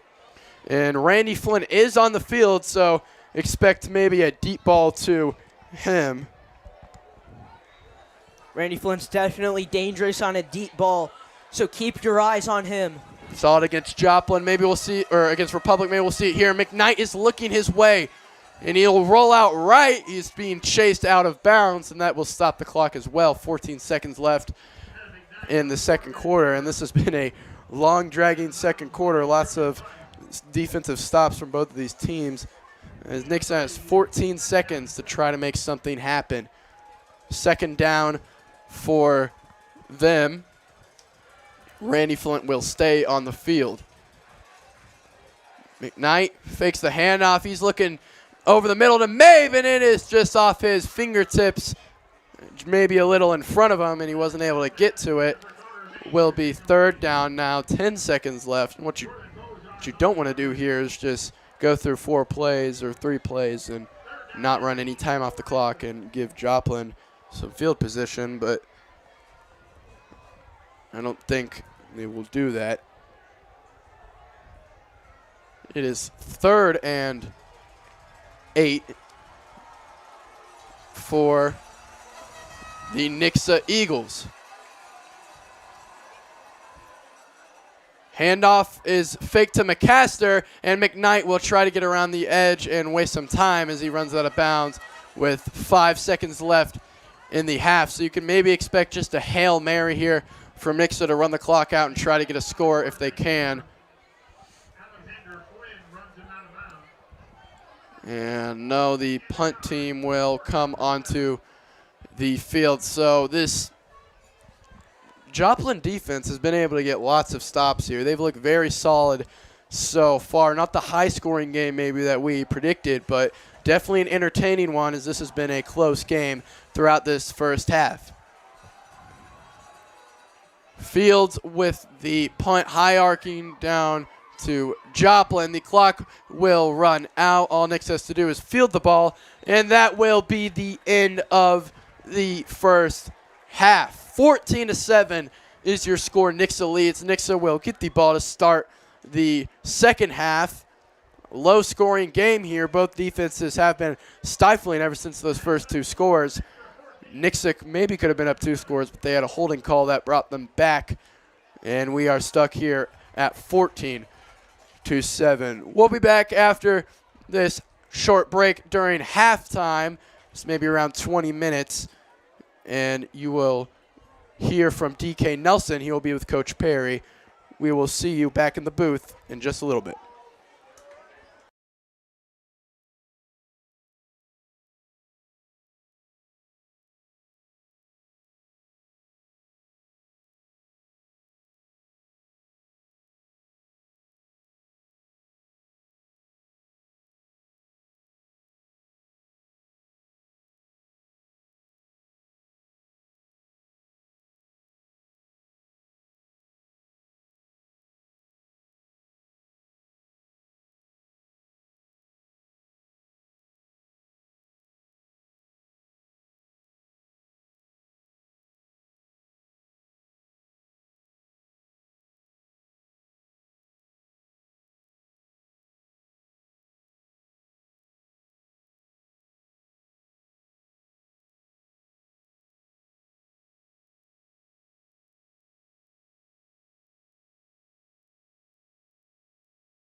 I'm DK Nelson here with Coach Perry of the Nixa Eagles. Coach, both of your wide receivers and Carter Mabe and Scholar Brown have touchdowns this game. Was that a point of emphasis getting them included going into this week?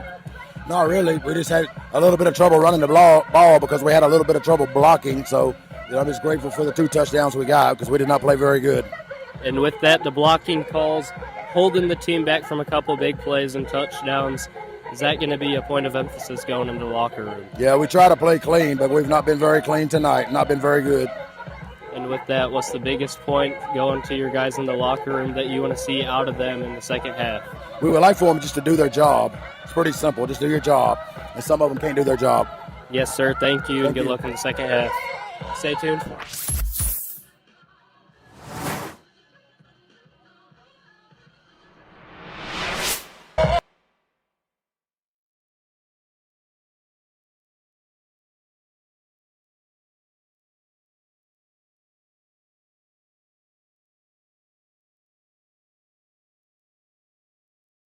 Friday nights in Nixa are definitely the place to be. Like, if you're not doing anything on Friday, that's the cheapest ticket in town. It's super fun to have all the community out, and to see how many people really fill those stands is just really awesome. So I think Friday nights are an event in Nixa. Hand off to McCaster, and he breaks free. First play of the game. And any home game, whether it's the opening game and a little bit rainy, they still filled the stands, and we still made a great night out of it. Touchdown, Eagles! That was one of the things that drew me to this community several years ago because, you know, seeing how strong this community supports the schools and has continued to support the schools. Makes me excited to want to work here, made me excited to bring my own children here to be able to participate in all the sports and activities, and so I'm just very thankful for that. We do a lot to give back to the school district and help fundraising and stuff for individual sports, individual activities and clubs within the district. McKnight keeps the ball, looks downfield to Carter Mabe. Carter Mabe will haul in the pass and find the red and gray touchdown, Nixa. It's something that is near and dear, and the school district was willing to take a chance on trying something new. A few years ago, in partnership with the school district, we became the apparel partners of Nixa Schools, and that's been a great partnership for us.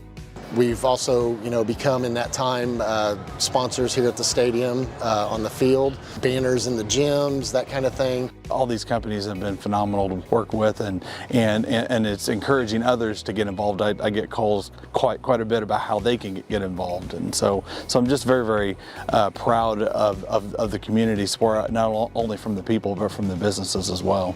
McKnight takes the snap, rolls out right once again. He's going to try to use his legs and spin for the end zone, and he will find it. Touchdown, Nixa. It's been a wild ride already, and so he's had a great experience so far in high school, and has been blessed to be a varsity athlete in a couple different sports. And he's played sports all his life. That's all we've known, is we've traveled and we've done all the things that you do as a parent to try to help your kid who wants to play at that collegiate level, and we know not everybody can get there, and we're glad for his opportunities that he's getting. We're glad for his teammates that surround him, because you can't go out there and make it to a state championship football game by yourself by any stretch of the imagination. To get there as a sophomore, it's kind of what high school dreams are made of, and he's living it right now, and we're just along for the ride and loving every second. I feel like the main purpose is really to build that sense of community and that collectiveness of like, we got you. We're here for you, not just your first year, but years to come too, but that first year especially, that we're here to support you and to help you find success as a first year teacher. I graduated from Missouri State 2 years ago, and then I was in sales for 2 years, but I also still coach in the high school with the volleyball team, and so that kind of got me involved with Nixa in the first place, and then I was like, I kind of want to do this only, and so I ended up leaving my job and was a long-term sub last semester. This year I'll be at Inman teaching 5th grade math and science. I feel super blessed to be in a school system and just a community that clearly values your teachers a lot more. I think education is a field where you really are valued. It's great. It's great to upload everything at the very front so that we don't have to we know everything we're supposed to do at the beginning rather than pulling us out for PD in the middle of the year and when we're supposed to already be teaching. It's a lot of new, but I think Nixa does a great job of already prepping everybody else in the district, so we have great teams that can come alongside you and support you through all of that. So I'm not really concerned because of that aspect. Great teams. Excited. It's something different though. It's the first time that I'm teaching kindergarten, and I've taught every other grade level up through 5th grade. So this is new, but I chose new because I wanted something different. So I'm transitioning to Summit to do 5th and 6th grade math resource. So that's going to be a change for me. So both of my kids graduated from JTSD, so they're transitioning. So it's a good time for me to transition to a new school, and I'm so excited to get started at Summit. 6 years of experience in 2 other school districts in the area. And it's wonderful to get to learn in other places and now to come back to where I was raised to get to pour into this community. Having some experience in teaching and seeing how other districts do it, I'm getting really to see the Nixa way and just different things, and I just love how much this district and community just love the schools and the children here. First thing is we want the children to succeed and just be here for them and be the best we can so that we can teach them. Regardless of the amount of years of experience, every district is different, and so it's important. We always joke that we're able then to share some of those hidden rules that maybe somebody didn't say, answer some of those questions that you might just not know. My favorite part is that welcoming with our chamber lunching and our whole community. So you see the school support, the city support, the chambers support all of our businesses and how much love that they pour into our schools and our teachers. Felt honestly like I was at a college, like the band was playing, the cheerleaders were going. I felt like I was walking through the Hall of Fame, like all of these people cheering for us. Chamber Luncheon was really cool to see all of the different businesses and everybody coming together and just supporting all the new teachers. I mean, I used to look forward to Friday because, you know, the school weekends, but now I look forward to it because I get to commentate football games. It's really fun and just enjoy doing it, and the close games are more fun to do by a long shot. So this is our 4th official year as a class, 5th year with students running it. First year was a club, kind of getting off the ground. Last year we had, I think, about 160 live streams that we did, whether it was home or away, full broadcast or just a single camera with a kid on the road. We had 175,000 viewers last year, so just a crazy, crazy number. I would expect that number to grow this year based on what football's been doing so far. We don't even get to count all the people that are Big Whiskeys and 14 Mil, and that counts as one viewer for us. This is my 3rd year. Freshman year, my friend was in the class. He knew I wanted to be part of it, but I wasn't in the class yet. And we had district championship for baseball, and he's like, hey, do you want to call this game? And I was like, sure. Came along with the baseball team. My first game ever doing it, district championship. It was so fun.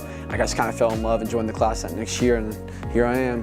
It's just kind of an adrenaline rush. The crowd, I feed off everyone's energy, and whenever you got a great partner like Brady and a great crew like Dalton as our director, Burns doing a great job producing, there's just so many great people around you. You feel comfortable and you're not scared for anything. So for football, I am the director. So that means I change the cameras, I tell everybody what they're supposed to be doing, where they go, I prepare like the schedule for the production. It's like Burns, and then there's me. Last year actually, it's like a bit of a learning curve because my first year doing it. But yeah, I think I've gotten it down pretty good. For Nixa Live, I am the graphics operator. I put graphics up on our YouTube live streams. I pay attention to the game. If a player makes a play, I try to put their number in and get them up on the screen as quick as possible to highlight what they did in the game. At the volleyball game, Nixa vs. Republic, I was running the camera. I've really done most of the things. I did graphics in the NIT a lot, I did replay. I know how to do it all, but not well maybe at all, but I know how to run it basically, and commentating is what I like doing the most. I started last year commentating basketball. I did a JV boys game and then a varsity girls game, and then Mr. Burns let me do the varsity girls games for district. I'm glad he gave me the opportunity to do it. I just love sports. I enjoy all of them, really anything. If it's on the TV, I'll watch it, so that's what got me interested. Our school board, our administration, our principals here at the high school, our AD, I mean, he's been a tremendous supporter for us, trying to get us whatever we need. If something breaks, he's there to help get it fixed for us. They're a tremendous support. They're in our classroom. They're there at the games watching what we're doing. I put them on headset from time to time so they can kind of see what we're all about. So yeah, they've been great. The community's been wonderful. Everyone has been super supportive, and the product we have to show for it. The community helped make it possible, and now we get to give back to them. So it's been wonderful. It's definitely scary thinking about that in a few months I'll be an adult, and you know, next year I'll be out of high school, going out into the real world. At the end of the day, you just gotta do what you love. People sharing like what they went through to get to where they are is like, okay, like I can like relate to that. It is on a professional level, obviously, but they also, you know, a lot of our presenters, they really get down to like our kids' level. And, you know, Christy Thompson is awesome about, you know, she talks about her personal life and her journey to get where she is. And so she really connects with our kids. You know, they talk about those soft skills and hard skills that you need. They like to listen to people that they don't know. And so I think them hearing that, even though it might be the same advice we're giving them here at school or their parents are giving them at home, it just hits different when it's from somebody they don't know. Really enjoy it. It's probably my favorite thing we do every year with the school. They send them over here, and it's really great. So I have a special connection with kids from the school, I think. I feel like I do anyway. So it's really easy for me to talk to them. I can level with them really easy. So I really enjoy it. You know, I like to talk to them individually and say, hey, what do you like? What do you want to do? What do you like to do for work-wise, you know, and what do you like to do for fun? And if you can combine those two, then you'll have a great career, no matter what you do, whether it's delivering trash or, you know, installing windows. So if you love it, it's much better. I always like giving back to the younger generation that really they just don't have an idea of what to expect or what they, you know, they don't know what they don't know, right? Part of being a real estate agent is truly that. I get to educate people on the real estate side of their lives. It's really cool getting to educate people on something they just have no clue about. So hearing some of the questions were really cool. I thought that what they did was amazing, you know what I mean? I love Miss Beebe, she's a great teacher. You know, she really does try her hardest with us. Same with Miss Houston, she is the best principal I've ever had. She is the only one that's never given up on me. You know, I have so much respect for those two. I just want to say thank you to all of our participants. I know it was, you know, it's time out of their day to be able to come here, but we really do appreciate them. You know, we would love to have them all come back next year. So we thank you guys.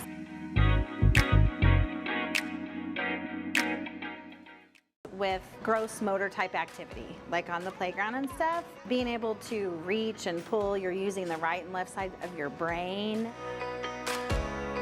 and walking on balance beams and things like that is just so good for their reading and their focus. First of all, we would not have been able to do any of this, to make any of this happen without our PTO. Our Century PTO has been so supportive.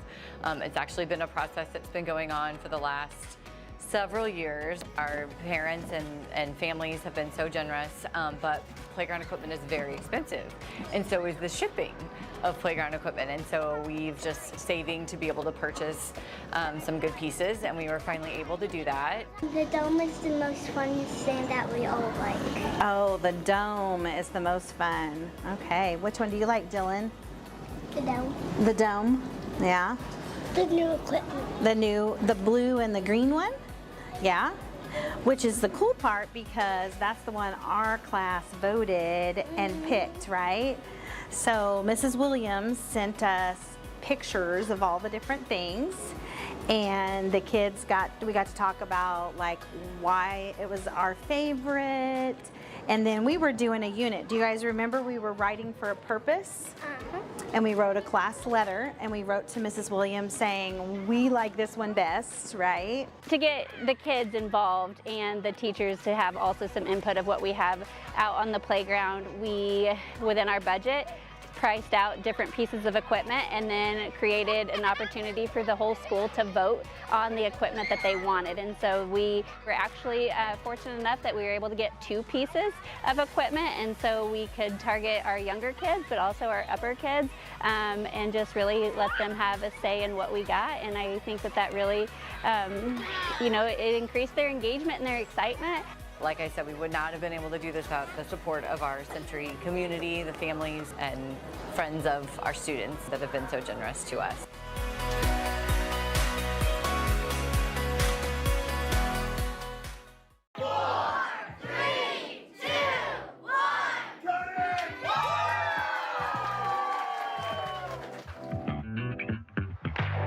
We are super excited to have this wing. It's been a couple years in the making, starting with the vision of adding on to High Point to accommodate the growth. So the planning phase, and then we get into the next phase of plowing the dirt, and then it's the foundation, and then the walls, and then all the fun stuff that comes into it, such as the desk, you know, all the furniture and things.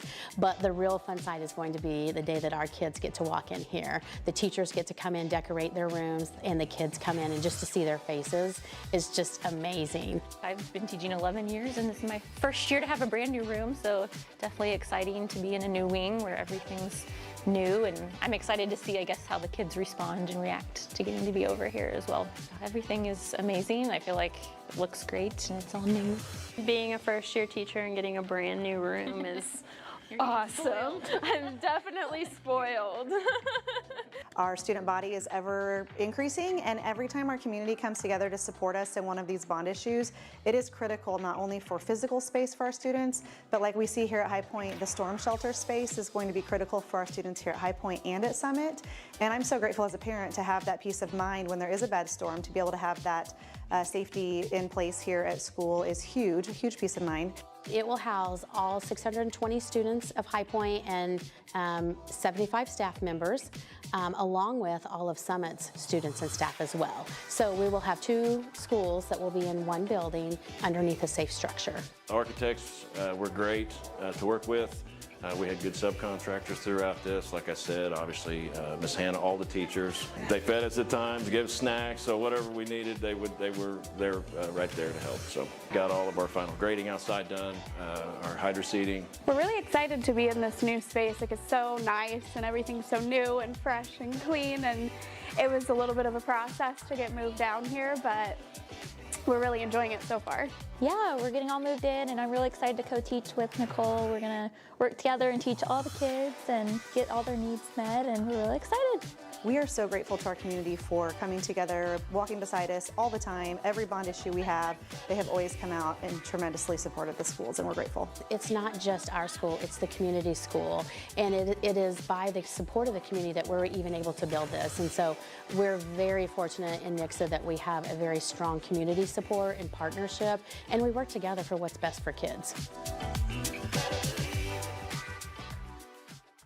I know my grandparents get excited for it, and other people in our community go ahead and ask, even teachers when it's like the first day of school, they're, when are you gonna start selling? So it's really awesome that we've made those connections and they help support our chapter as well. It'll be our top fundraiser for the year, and then we'll sell into the community, and the kids ask, they're like, are we limited to Nixa that we can sell? And I said, no, sell as many and as far away as you can. So there will be 4 in a box, and they'll be in a plant sleeve to help protect them so that they'll make it easy to travel, and then we can switch them around in a box and then get them out so the kids can be delivering them. We are trying to raise as much money as possible. I definitely did have a goal, but I already passed it, and my goal was to sell more than last year. I want to become part of this group because it just helps me with leadership, helps me with public speaking, definitely, get some friends along the way as well, and just having fun while also learning a bunch of different things. One of my favorite things to do is go with my mom, and she'll put them up at work. I write a flyer that I'll have up, and they'll always be asking questions, and I do like to go door to door, and you know, I get to meet new people around my neighborhood. I just love like all the stuff that we're learning in here. We get to have like a great time in this classroom, and it is just a great like organization to be in. Part of our mission is to develop premier leadership, personal growth, and career success. So ultimately, that's what we want to do. And they don't necessarily all have to pursue a degree in agriculture, but we want to make sure that they're good citizens and that they have those life skills that they need so that they can go out and pursue any career option that they want. We do a lot in our community, and this is when our community is really supporting us, and they see us out there, they see us selling, or I've gotten so many connections through other people, so it's really awesome, it really is.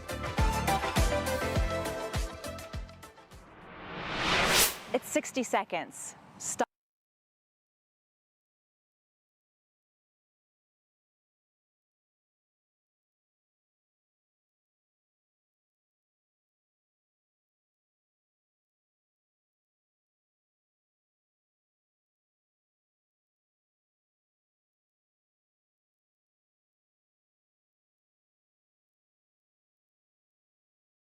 Far. They went back and forth at the end of that first half, just stop after stop after stop, and then finally it just ended with no scores. Scholar Brown did have a potential touchdown, was called back because of holding. We'll see if that comes back later in the game to bite Nixa in the rear.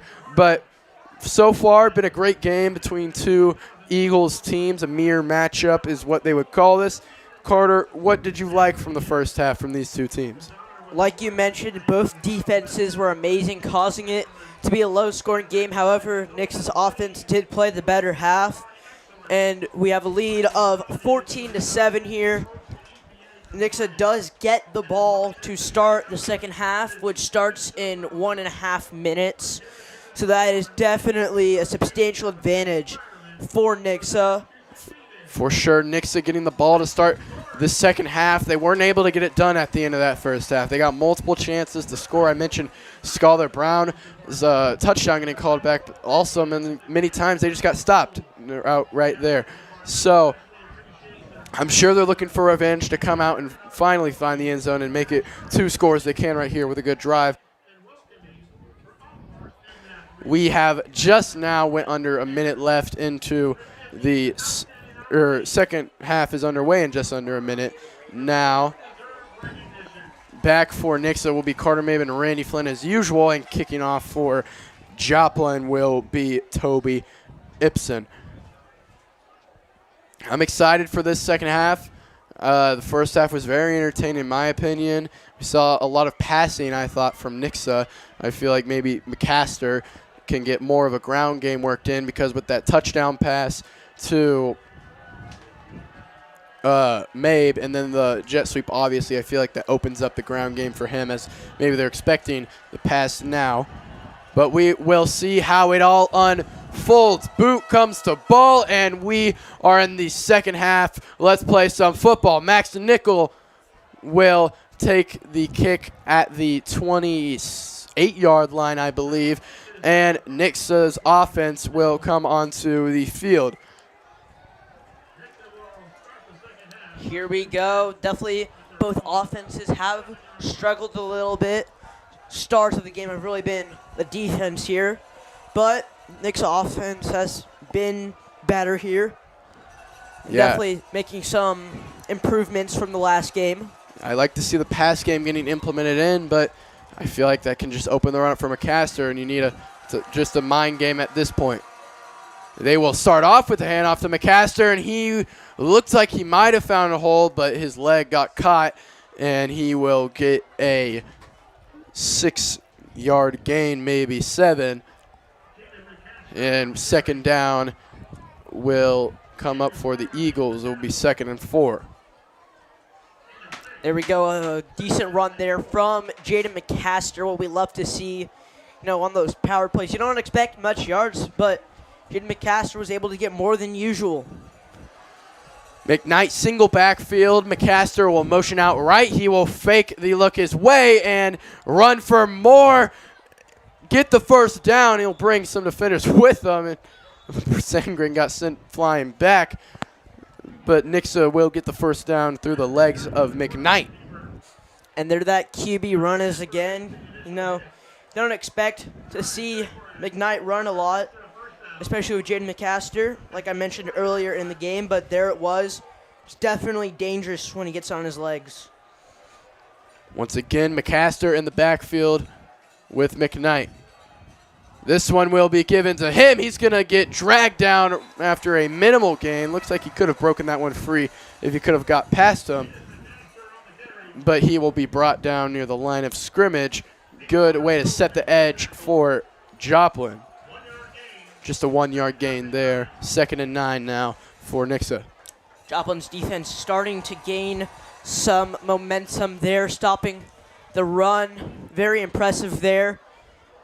But there always could be that pass there. We haven't seen that yet, but we're only about 2 minutes into the third quarter, but this play could be a pass. McKnight reading the defense. And flag is thrown. I think it's going to be false start on Nixa. Or no, delay of game. Or no, false start, excuse me. That's what the referee calls. And that will penalize Nixa 5 yards. So 2nd and 14 instead of 9. Definitely a longer way to go, but of course this Nixa offense has been able to make some plays there. Could be a far Jaden McCaster run or a pass to Carter Mabe, Owen Luck, Scholar Brown, or Graham Kubik. They've got many weapons to work with here on 2nd and long. McKnight will look up the middle and keep the ball moving forward with his blockers, and will get forward progress to the 44-yard line for a decent gain there. 3rd and manageable will come up. Will be 3rd and 6 exactly, with just under 10 minutes left in the first half. The score is 14-7. Just reminding you viewers at home, as we see our score bug is a little bit glitchy there. We'll try to get that fixed. McKnight now, 3 receivers out wide. Drops back, big pressure coming in the middle. He'll throw on the run in, almost caught by Scholar Brown. I think he could have hauled that one in just out of his hands. That was good defense there from Joplin. And Nixa will be forced to punt once again. Fantastic job there by the Joplin defense being able to get those stops and put an end to Nixa's drive to start the second half. Joplin looks here to stop the lead and tie up the game, find some more offensive opportunities there as a lot of their drives have been cut short. Yeah, and that blitz was dialed up beautifully. Got right through the middle to McKnight, forced an errant throw, and a play that was all over the place for Nixa. A good punt down now here inside the 5-yard line, maybe at the 4, I think is where they will down the ball. So good punt from Jonah Fields to make up for that stop. And Joplin will come onto the field with not so good field position. They will not have a lot of room to work with here. Yeah, definitely with some of the struggles that we've seen with this Joplin offense, this field position deep in their own territory can definitely be difficult for them. I believe in them. I think they can pull it off because, we've seen some flashes here and there of great plays, but it'll definitely be very difficult to get a touchdown here, even just to get out of their own territory. Could imagine Rob Richardson dialing up a blitz here to try to maybe get a safety and force some pressure on McCadney. McCadney's going to keep the snap now and try to make a move on the defender, and I think that was Ty Kellis in there. Will get him down easily, not fooled there. Ty Kellis is one of those players, we don't say his name much because he just does his job, but great tackle there by Ty Kellis, being able to stop that quarterback run. And we've seen that a lot from both teams. That quarterback run can be very sneaky sometimes, so great job by Ty Kellis being able to sniff that out. 2nd and 10 for Joplin. No gain on that play. Handoff to McCadney. He will move through the middle of his offensive line. Found a hole and got a decent amount of yardage. Will be a gain of 4, 3rd down and 6, deep in their own territory. Big 3rd down coming up for Nixa. If their defense can stay disciplined here and get a stop, that will give their offense another chance to run the score up. Joplin, you've got to have this one to try to tie this game up. We'll see how this unfolds. 3rd and 6, big play early into this second half. McCadney will drop back, blitz coming in from the sides. He's going to move upfield, use his legs a little bit, spin out of a tackle, and be close to the 1st down. And I think they are going to give it to him. They will. 1st down for Joplin. Good improvisation skills from McCadney as he will move the chains for them. We've seen that QB run for both sides, and so far it has also worked for both sides. Definitely a pretty sneaky play to put in there, but it has worked. So we expect to see more utilization of that from both sides. Back to the line already is Joplin. Handoff to the running back McCadney. He will bounce it outside as a flag flies in. We will see what that is, but that was a decent run from McCadney, picking up maybe 8 there. We will look to the white cap. It's going to look like holding on Joplin, so that play will be negated. And, holding is definitely hard to come back from. For sure. It's definitely one of the larger penalties you can get with the loss of 10 yards, especially being still pretty deep in your own territory can be detrimental to the drive and trying to tie the game up here for Joplin. Halfway through the 2nd quarter or 3rd quarter. I was thinking like 2nd half, and then I just said quarter, and I don't know, brain fart. McCadney joined by his brother in the backfield. He's going to hand this one off. He finds a hole through the offensive line and is still going. They finally blow the play dead after a decent gain, calling it 2nd and 10 here for Joplin. McCadney has had a pretty decent game so far. He's gotten a lot of rushes and eventually found the end zone on one of them, I believe. Especially with that chemistry between him and his brother. It's definitely hard to stop that. Yeah, he found that touchdown deep in Nixa territory. I think they were inside the 5 whenever he found it there. McCadney's dropping back, looking for someone. He's going to use his legs and break free now. He's got one man to beat and is forced out of bounds at the 40-yard line, it looks like. Good run from McCadney, and he will pick up the first down and more for the Joplin Eagles. Him and his brother definitely share that speed as he's able to use his legs to get the first down there. Running outside, as we've said, that's been a problem for Nixa, but Reed Wilson was able to push him out of bounds. As Trenton is a junior and Travian is a senior. They got that connection going there. This run game has been hard to stop for Nixa here. They will hand this one off to the running back Travian, and he will be stopped quickly for no gain. 2nd and 10 coming up. Great stop there by the Nixa defense. Definitely showing some flashes there.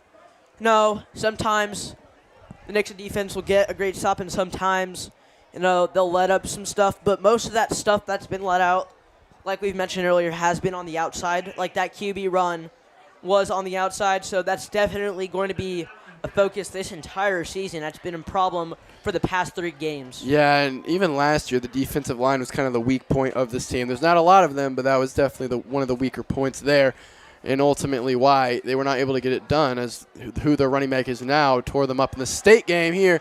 McCadney's going to get a good run and a good chunk of yardage there, and it will be 3rd and short for Joplin here. Max Nickel was able to bring him down finally, but not before a decent gain from McCadney.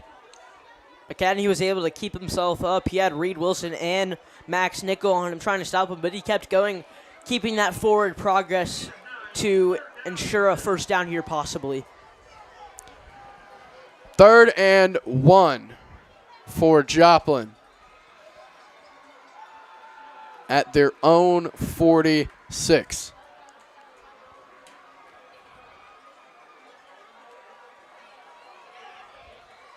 It's a handoff to McCadney, and he's going to move forward. I don't know if he got the first down. It's going to be close. It's up to the officials, and they will wave on the chain gang. First down granted to Joplin, and Nixa has just not been able to get the job done on 3rd down tonight defensively. That's another 3rd down conversion for the Eagles. 3rd downs are definitely one of the most crucial moments in football, and if you're not able to stop them, then that could create problems. So along with the outside run, that could definitely be another focus in practice, working on those 3rd and shorts. Yeah, it's definitely going to be a point of concern coming up, as they have just not been very efficient against them this game. McCadney will keep the snap, try to find a hole up the middle, and will not be able to do so. He is stopped by the Nixa defense after a minimal gain of 2. 2nd and 8 now. Once again, there is a good stop by the Nixa defense, and they've been definitely a little inconsistent on their stops because, with the inside runs, they'll be able to shut it down pretty quickly most of the time, but then sometimes with their outside runs and their passes, it's hard to stop them.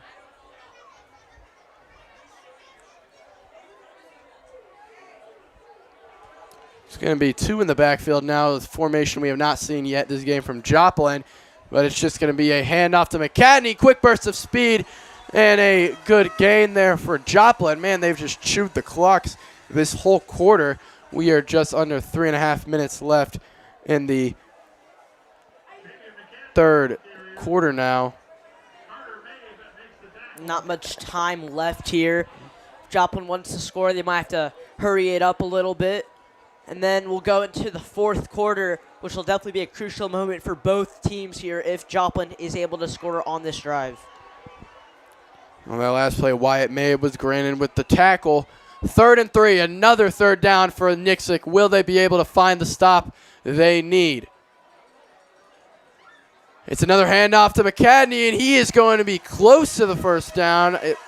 He looks short from where I was, but they might give him it, and they will. Another 3rd down converted for Joplin, and Nixa has just not been able to get the job done here and stop the run. It's definitely been a point of concern. Our offense has definitely been better than last game, avoiding a lot of those penalties. some of that trouble has transferred to the defense, not being able to get some of those necessary stops here. Yes, although the offense has looked better, they haven't been able to convert on third down either.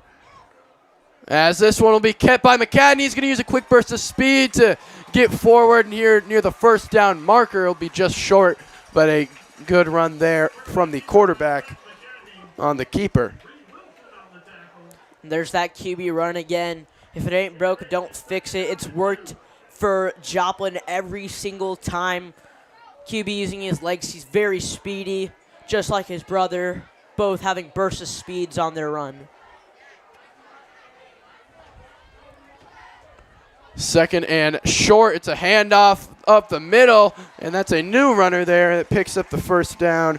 Number 36, Elijah Harrell, was able to get that one done for Joplin, and they will pick up another first down. They are just slowly moving down this field. Just under 2 minutes left in the third quarter. McCadney definitely seemed a little bit uncomfortable there walking down the sideline, so thoughts and prayers to him. Hopefully he is okay, but from what hopefully it's pretty minor. Here's another handoff to Harrell. He's going to try to go outside, and Mabe goes in with the good tackle there, able to get him down for no gain. And second down and 10 will come up for Joplin.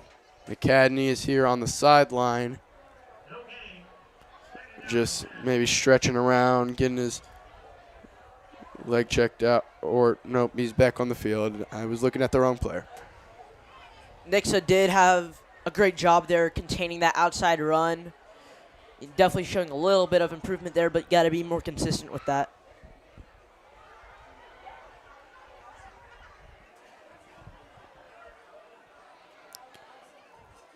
Quarterback keeper here, and he fakes out the defender, dives forward, and gets some extra yardage there, but not a lot. Juked out nickel there at the start, and some Eagles came and helped them out after. And we are almost to the end of this third quarter. Joplin has just chewed this clock all the way down, and they're just going to let it run here and wind it out. They have lots of momentum going their way as they have been playing their brand of football, pounding the rock down, as Nixa has just been unable to stop it. They've got a good drive going. Third down and 5 will come up after this short break into the fourth quarter. We'll be back in just a second. Don't fumble when it comes to your home's comfort. Our air services team is on the ball with all your HVAC, plumbing, and electrical needs. We offer fast, same-day service, top-quality products. Get in touch with us today and score your peace of mind. Don't get nervous. Call Air Services today.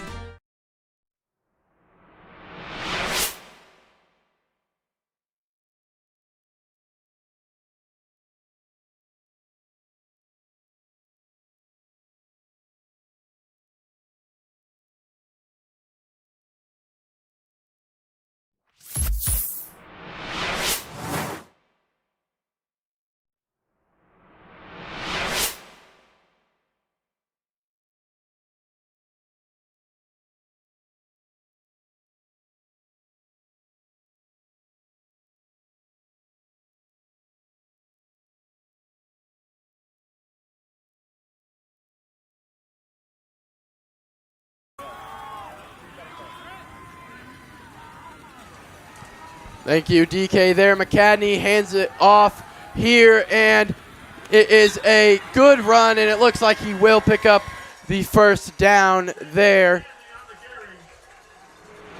for Joplin, and they will move the chains once again on a third down. Nixa just can't find a way to stop them on the ground game, and they are inside the 20 now into Nixa's red zone. And this offense has looked very good this game. Joplin has been acting pretty quick, throwing off this Nixa defense. That's exactly what they did on the last play. It's another handoff to McCadney. He's going to try to bump it outside, and he's stopped there near the line of scrimmage for no gain. As we now are 40 seconds into this fourth quarter. If you're just now joining us, I'm Brady Richard alongside my partner Carter Zaromsky. Last quarter, it was not very, fun to watch, I say to the viewer. A lot of running. Joplin shoot the clock there for maybe 8 minutes, I think. And, I think that's what they were trying to do, not let Nixa get back and get a score on them so they can stay in this game. Here is a quarterback keeper, and he's going to be spun around and down in the backfield. That's a loss of, they're only going to say 2, but it looked like more. And another third down comes up for the Eagles. So 3rd and long.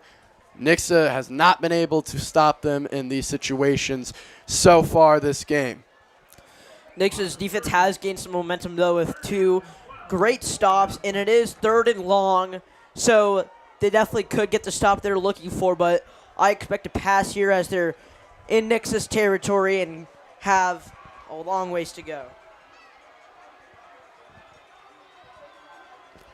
McCadney is going to fake the handoff and roll right. Got pressure in his face. He's going to move around left, and he stays on his feet somehow. He's going to try to dive forward for the first. It's going to depend on the spot. They're going to put him a little short, I believe. And it will be 4th down and 1, maybe even inches. We'll look at the replay here. He's going to slip a defender there, and there's no one ready for him on the left side, and I think he might have slipped there, and his knee could have went down. We'll look at it again here. No, just missed it there. But great improvisation from McCadney. It's going to be 4th and 1. McCadney's going to move right, find a hole, and find the end zone. Touchdown, Joplin, as they are one step closer to tying up this game. And there's the moment Joplin has been looking for. They've been down a touchdown this game, and they finally get it in the end zone. So now it's going to be a very close game here in the fourth quarter, 14-14. It'll definitely be very interesting to watch. So we'll see if Nixa's offense can make a good push here, or if Joplin will upset.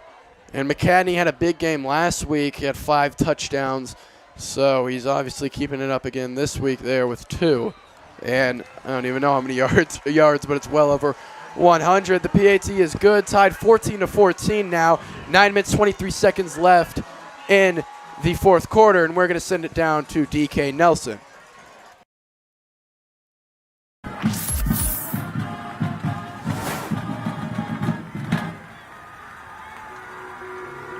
I'm DK Nelson here in Joplin, Missouri with the reliable halftime report.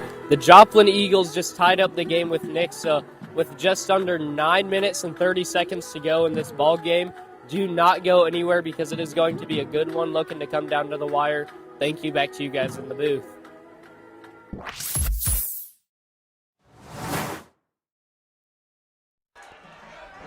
Thank you, DK. Great message there from the sideline. It's now tied up here in Joplin, Missouri. Jung Stadium is rocking here on the home side for Joplin. They are very excited to see their team compete with a state contender like this. And Nixa's got to gain some momentum here. They've been stopped multiple times now in a row on offense. They've got to find the end zone now. Here's the kickoff fielded near the 20-yard line. Mabe's going to try to bump it to the other side. He breaks the tackle, still stays on his feet, and he's still going now. Move down the sideline. Good return from Mabe. Sets up good field position for Nixa's offense. It's another good return for Mabe. We've seen plenty from him tonight, and McKnight will bring out his offense here. They've got a lot to prove right now. This, as a state contender that they are, fourth quarter tie game where they haven't looked their best. They've got to prove why they are ranked so high, why everyone thinks so greatly of them. This is a big moment for them to show how good of a team they are. We got McCaster in the backfield with McKnight. McKnight's going to hand this one off to McCaster, who is going to move forward for a okay gain up to the 39-yard line. Maybe you got 3 yards on that, and it'll bring up second down. And there's that power offense there. Nixa definitely got to play it a little bit more conservative here, inch up to the end zone, run that clock down, get the lead there. And a win is a win. It might be a little bit sloppy, but 3-0 sounds a lot better than 2-1. 2nd and 6 is what they will call it for the Nixa Eagles.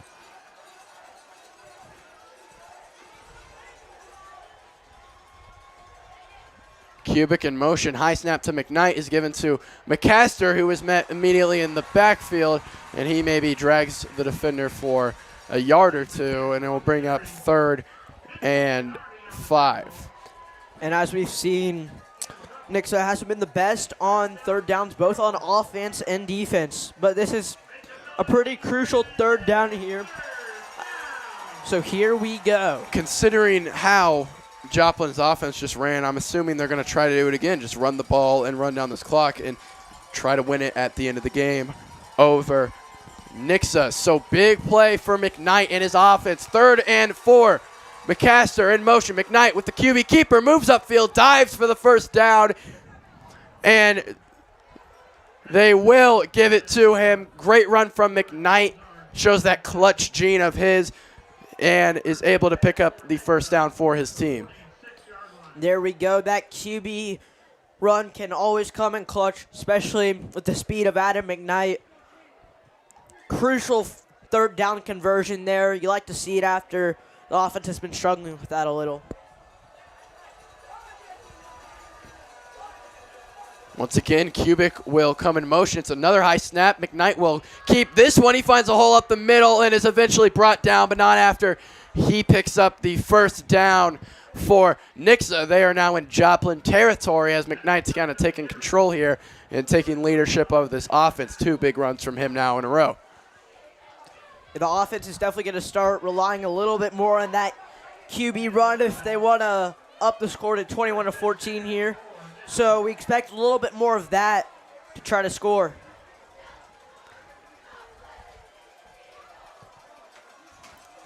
Snap is taken by McKnight. He's looking over the middle to Locke, and that's a good catch over the middle. Locke sliding down, hauls that one in. Way to sling that one over from McKnight. And that will be another first down. 3 plays, 3 first downs for Nixa. Owen Locke is definitely a reliable player. When you need him most, he'll get those plays done, and that's 3 first downs in a row. Yeah, Locke is one of those guys last year, had all the talent in the world, but just such a heavy senior class, wasn't able to see the field much, and now he's showing his skills. Here's a handoff to McCaster. He's going to break loose now, just a yard short of the first down, and this drive, Nixa just looks a lot more composed. They look like they're taking their time, almost like they're just taking it more seriously because it's the end of the game. And one thing I've noticed is that they're switching up their plays a little bit. It was a QB run, another QB run, then a pass, then a run from Jaden McCaster. Definitely switching it up a little bit can confuse the defense, and it seems to be working so far.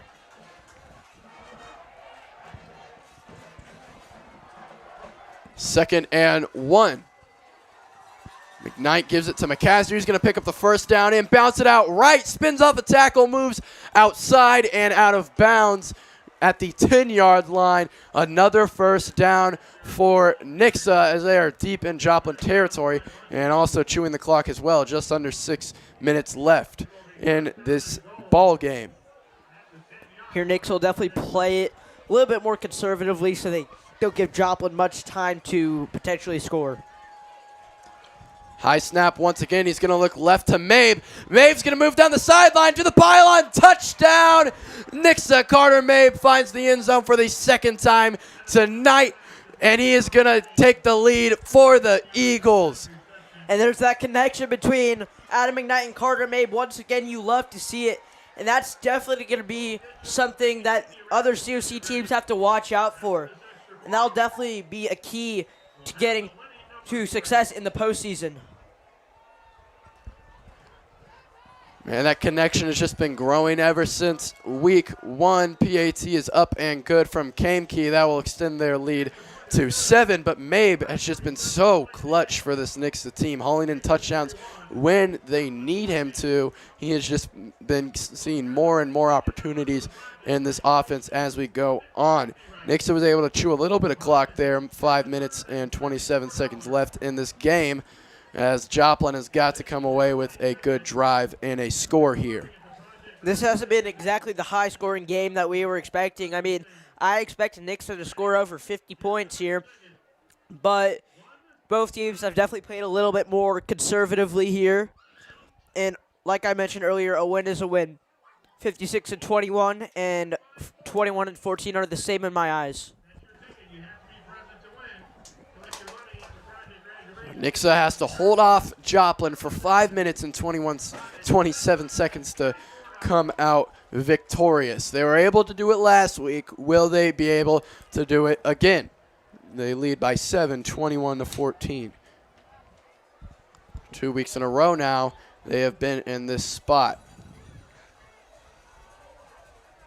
Fields boots the ball down to Joplin, and it will fall out of bounds, so that will bring the flag and will give Joplin great field position, as Nixa will be charged for kicking out of bounds.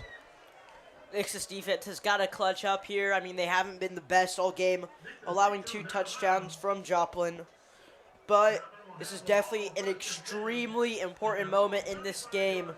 Less than half of the 4th quarter left. Joplin looking to tie it up and take this game into overtime. Yeah, Nixa's defense looked good at the end. Nixa's defense did look good at the end of that first half. So we'll see if they can try or if they can replicate that here. Got 2 in the backfield. McCadney's going to hand it off. And Nixa will find him in the backfield, but he's going to be able to bowl forward for a little gain of 1 is what they're going to give him there. So 2nd and 9 will come up. That one was Elijah Hurl on the carry. And I don't see McCadney on the field right now, who has been their lead player all game. So, or no, there he is. Him and Harrell are there to try to maybe trick Nixa here. The dual running backfield. 2nd and 9 for Joplin. Here's a handoff to McCadney. He's going to try to find a hole up the middle, and he'll be tripped up and able to dive forward for a 2-yard gain. And 3rd and 7 will come up for Joplin. This Nixa defense has been put in this situation time and time again tonight, and they have not been able to succeed. So here is a big test for this defensive unit if they can get it done when their team needs it the most.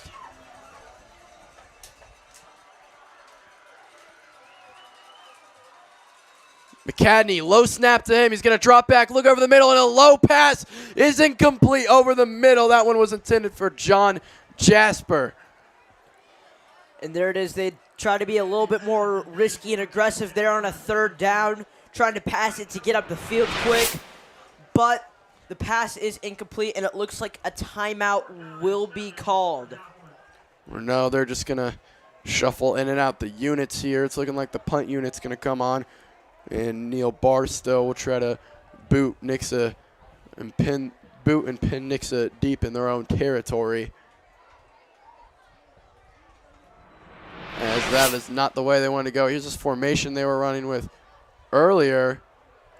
So he was clearly offsides there, and Nixa's going to have a free player. He's going to try to throw it up for the fake, and it's caught by Jasper, but it's not going to count as on the opposite side. He was just clearly offsides by, I think, like 5 yards. So that one's going to come back. And Jasper is on the ground, helmet off. He looks like he's in some pain. We'll be back after this short break as they will check up on him.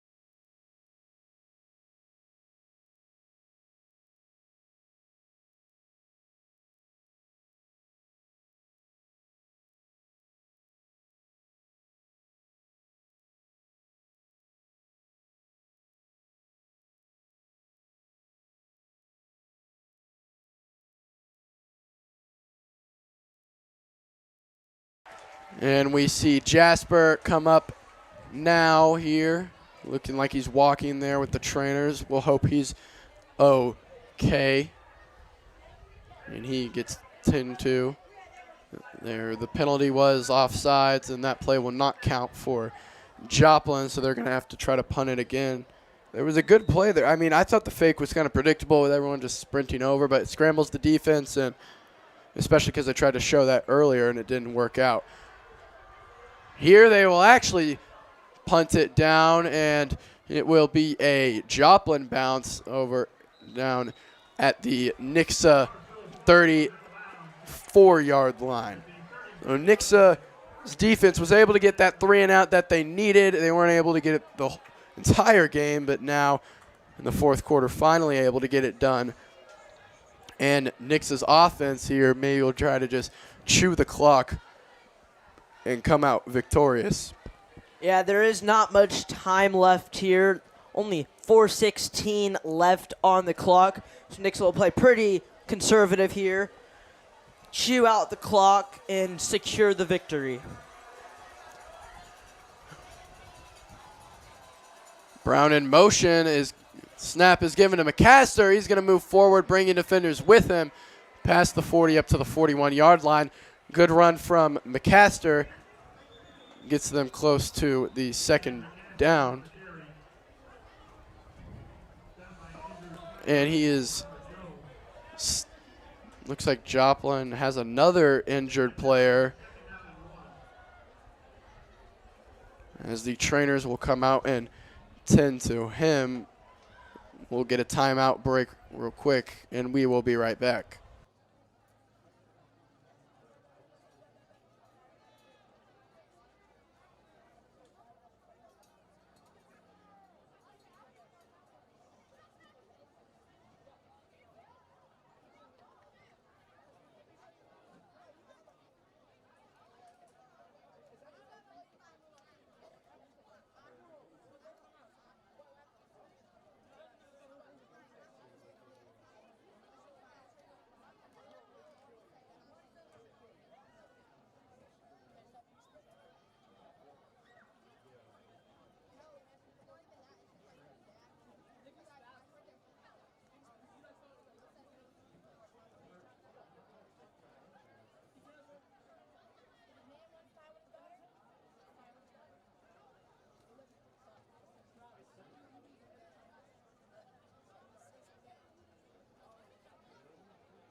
We are back here. Down there, the injured player was number 9, Neil Barstow. He got 10-2, and he is walking off on his own, so we'll hope that he's okay. 2 injuries there for Joplin, not something you want to see for anyone. And there, right before that, just to recap, McCaster had a 9-yard run there and brings Nixa up to 2nd and 1. 4 minutes and 4 seconds left. Or no, there goes the clock. Just under 4 minutes left in the fourth quarter. Nixa's going to try to chew the clock here. They got 27 seconds left on the play clock to do what they need. And they are just going to wait, as Joplin can't do anything but watch, as they don't want to waste their timeouts.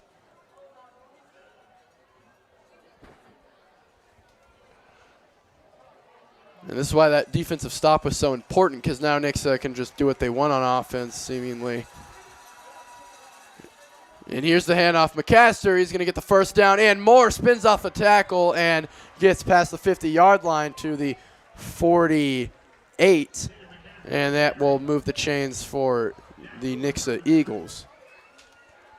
There we go, chewing down the clock. Just hand it off to McCaster, and you should be fine. Definitely reliable in an end game situation like this. So we got 3 minutes left in the game. Nixa has possession.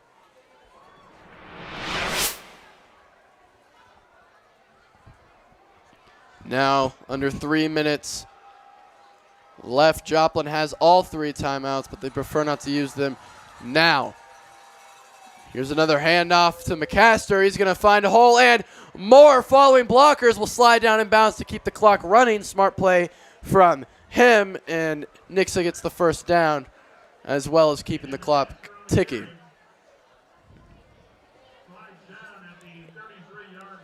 Great job there by McCaster. Just keep on running and running and running. Like I said, a reliable person here. Great player. Making those smart plays like Brady mentioned to keep the clock running. That's what you like to see. Because not only that skill must be there, but also that football IQ. Nixa comes out of the huddle, 10 seconds left on the play clock, 2 minutes, 5 seconds left in the game. Just another handoff, McCaster, and he's going to be brought down after a 3-yard gain. First one there was Andrew Snyder. And I'm assuming Joplin will now use their first timeout. And this is where the game kind of begins. Under 2 minutes left now. Joplin's going to try to use this set of downs to stop Nixa here and try to force them to kick a field goal or maybe go for it on 4th down, just try to get a stop. So with this timeout, Nixa, I'm sure they're just going to keep on milking the clock, keeping it running. But Joplin, this is the biggest play. These are the biggest plays of the game now for them. They've got to be able to get stops when they need them and stop the clock with their timeouts.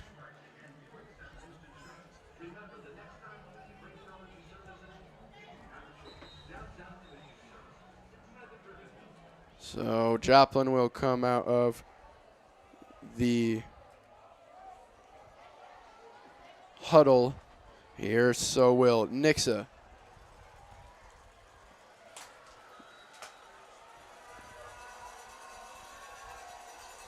On a minute 54 left, 2nd and 10. Or no, 2nd and 7. McCaster will try to move it outside, and he's getting free, moving down the sideline, and he will just walk right in. Touchdown, Nixa. That extends their lead to 2 scores and might have just put the nail in the coffin on this one. And there you have it. McCaster with, I believe, is this his first or second touchdown, Brady? This is his first of the game. Definitely we'll see a touchdown from him practically every game because he's just that good, and that should secure the win for Nixa. They're breaking tackles left and right. Kick is up, and kick is good for Nixa. So they now lead by 14 as Joplin really gave them a run for their money here in this one. They were just there and were not able to convert on offense when they needed to. Now, Nixa proves once again why they're so dominant, why they're ranked so high. Whenever the game came down to the wire, they were able to convert and get the job done. Minute 44 seconds left in this game. Anything can happen, so don't count out Joplin just now, but they're going to have to start passing, and they're going to have to start looking deep downfield. Definitely some aggressive plays coming for Joplin. The play calling here has to be perfect if they even want to think about trying to win this game. Joplin student section is roaring for their team to try to have a miracle.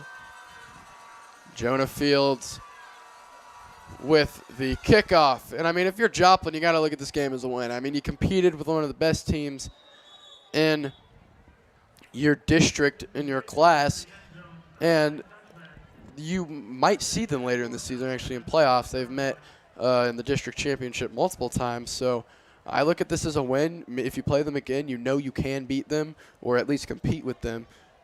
So I see this as a good thing for Joplin, although they did not come out with the win.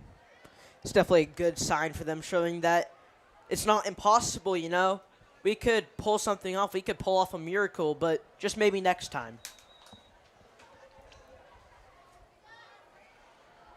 Here comes the Joplin offense. Here they've got 1:44 to work with. McCadney is going to be a lot of passes here. Looks over the middle. It's tipped in the air, almost intercepted by Wyatt Isaacson, the big man up front. Almost got one in his grasp, but it will fall incomplete. That's definitely not one of the things you want to see when you're trying to have a miracle. That was not the best play there by Joplin, but only around 5 seconds was taken off the clock, so there's still hope.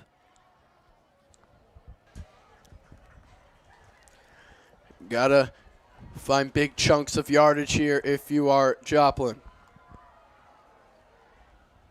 Once again, McCadney will drop back, fake a pass, and try to use his legs on the left, and he will, but just slide down for a minimal, if not no gain. Here, 3rd down and long will come up. They have got to get something going here. Nixa's defense just playing back, looking for that deep ball that they are expecting. The clock is running, so this is very crucial for Joplin. Yeah, it's just over a minute left here in the 4th quarter. McCadney is going to get some pressure on him. Look over the middle, and it's caught, but he will be tackled immediately and drugged to the ground. There to haul it in was Lane Royal. And they will give them the first down here, and the clock will keep on ticking. 54 seconds now, 50, as the Eagles are coming to the line. Here, McCadney is looking over the middle. Will send a deep shot. He's got a man, but he overthrows him by a little bit. That one was intended for number 16, Jacob Porter, and just out of reach. It was definitely worth a try. You know, trying to score a touchdown to say, hey, we only lost to Nixa by 1 score, but only 34 seconds left on the clock. Probably get in about maximum 3 plays.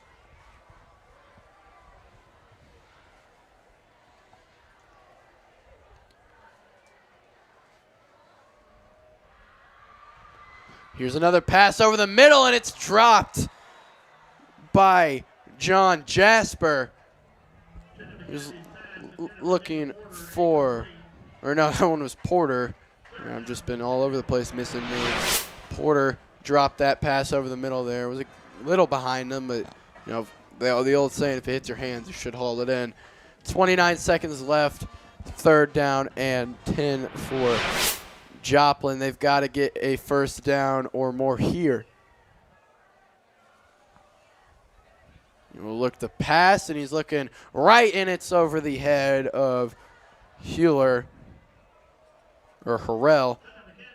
and it will be 4th and long for Joplin. This might be Joplin's last play of the game, as they need to convert, or Nixa will likely come out in victory formation.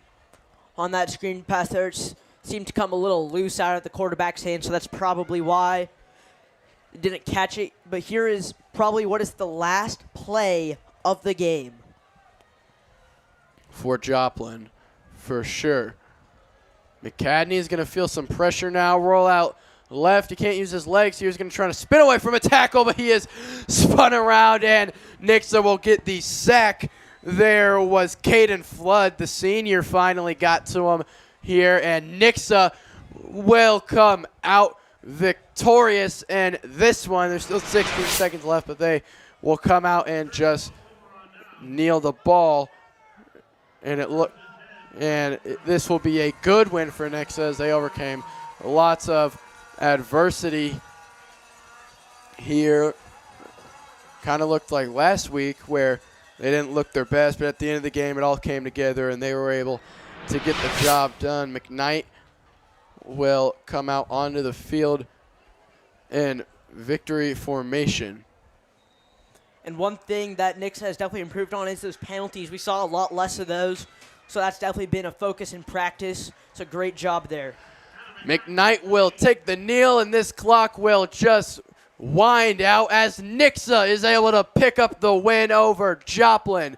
28-14. They win the mirror match of the Eagles, and Nixa moves on to 3-0 on the season. This was a great game to watch. Lots of defense in that first half, but Nixa was able to just pull away in the fourth quarter and come out on top. Lots of faces on the offense contributed tonight. Carter Mabe, we saw 2 touchdowns from him. Scholar Brown and McCaster was able to get the job done. But tonight, our player of the game will be Scholar Brown. Finally got that first touchdown of his tonight. Saw a lot more touches. Could have had 2 if it wasn't called back due to that penalty. So we're going to have maybe a highlight reel, and we'll send it down to DK Nelson where he will interview Scholar Brown. We will be back after those. Back.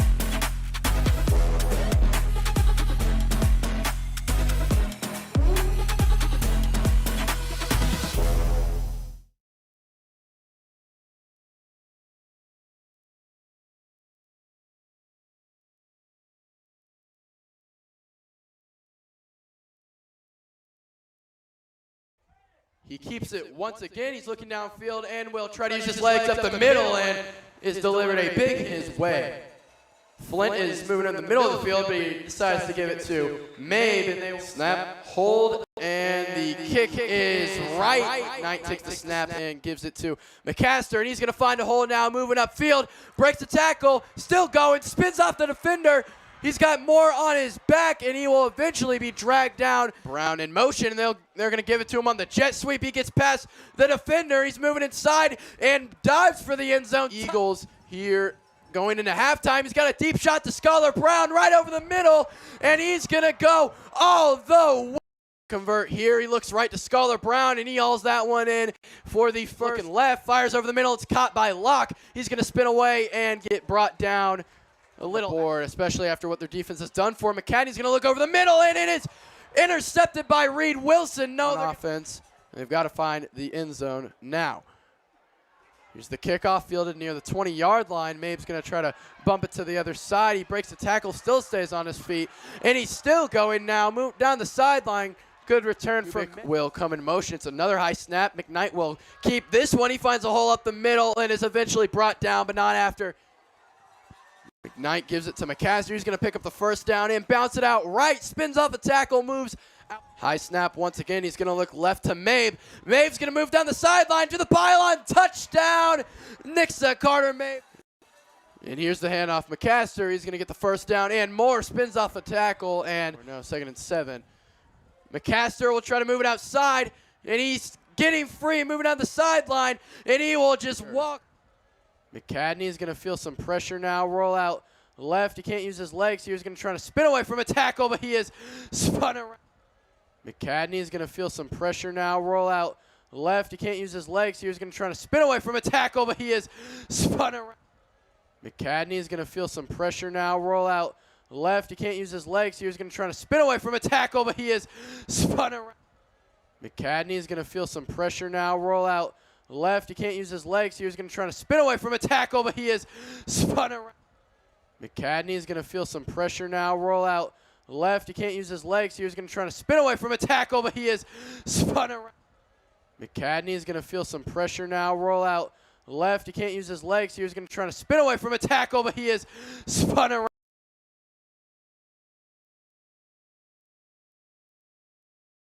And Nixa will get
DK, and I'm coming to you from Joplin.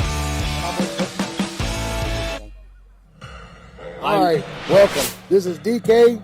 I'm with Coach Perry. We're coming to you live after the ball game. DK, what did you think about the ball game? Coach, I liked how your guys finished it out at the end.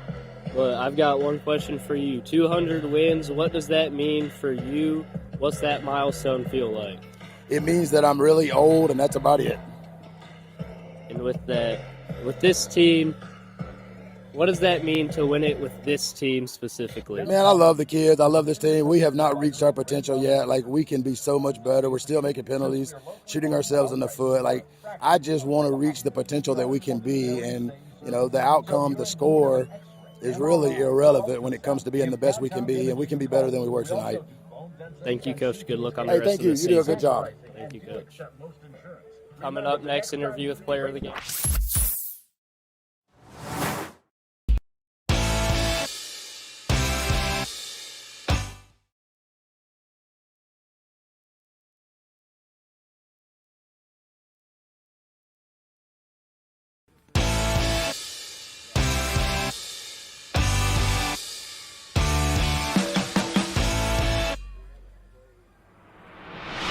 I'm here with player of the game, Scholar Brown. Scholar, that was your first regular season touchdown with the team after transferring over. What's that first touchdown with the team kind of feel like afterwards going on to the sidelines? It feels good. I was hoping to get one earlier. You know, you just got to wait your time. This Nixa football, so we're a running team, but it feels good to win. It feels good to come out here and get the win. Not really worried about the touchdown, but it feels good. It feels good. Yeah, and with that, getting the win, getting Coach Perry's 200th win, what are you guys looking to see out of you and out of the team going on to the rest of the season? Honestly, tonight I feel like we didn't really win. They played better than us, but next week we're gonna come back. We're gonna do our best to come back and be better. Thank you, Scholar, and good luck on the rest of the season. Thank you guys for tuning in.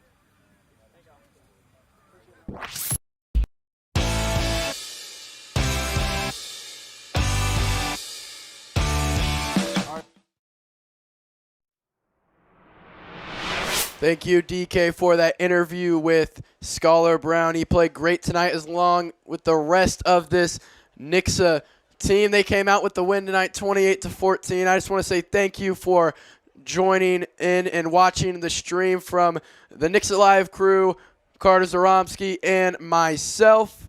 We say thank you and good night. We will see you next week.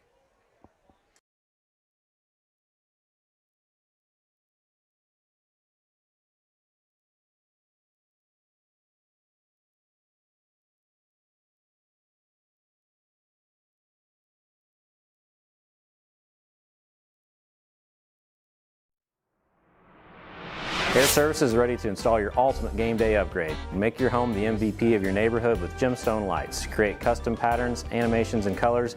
Get gemstone lights today and take your outdoor lighting game to the next level. Don't get nervous, call Air Services today.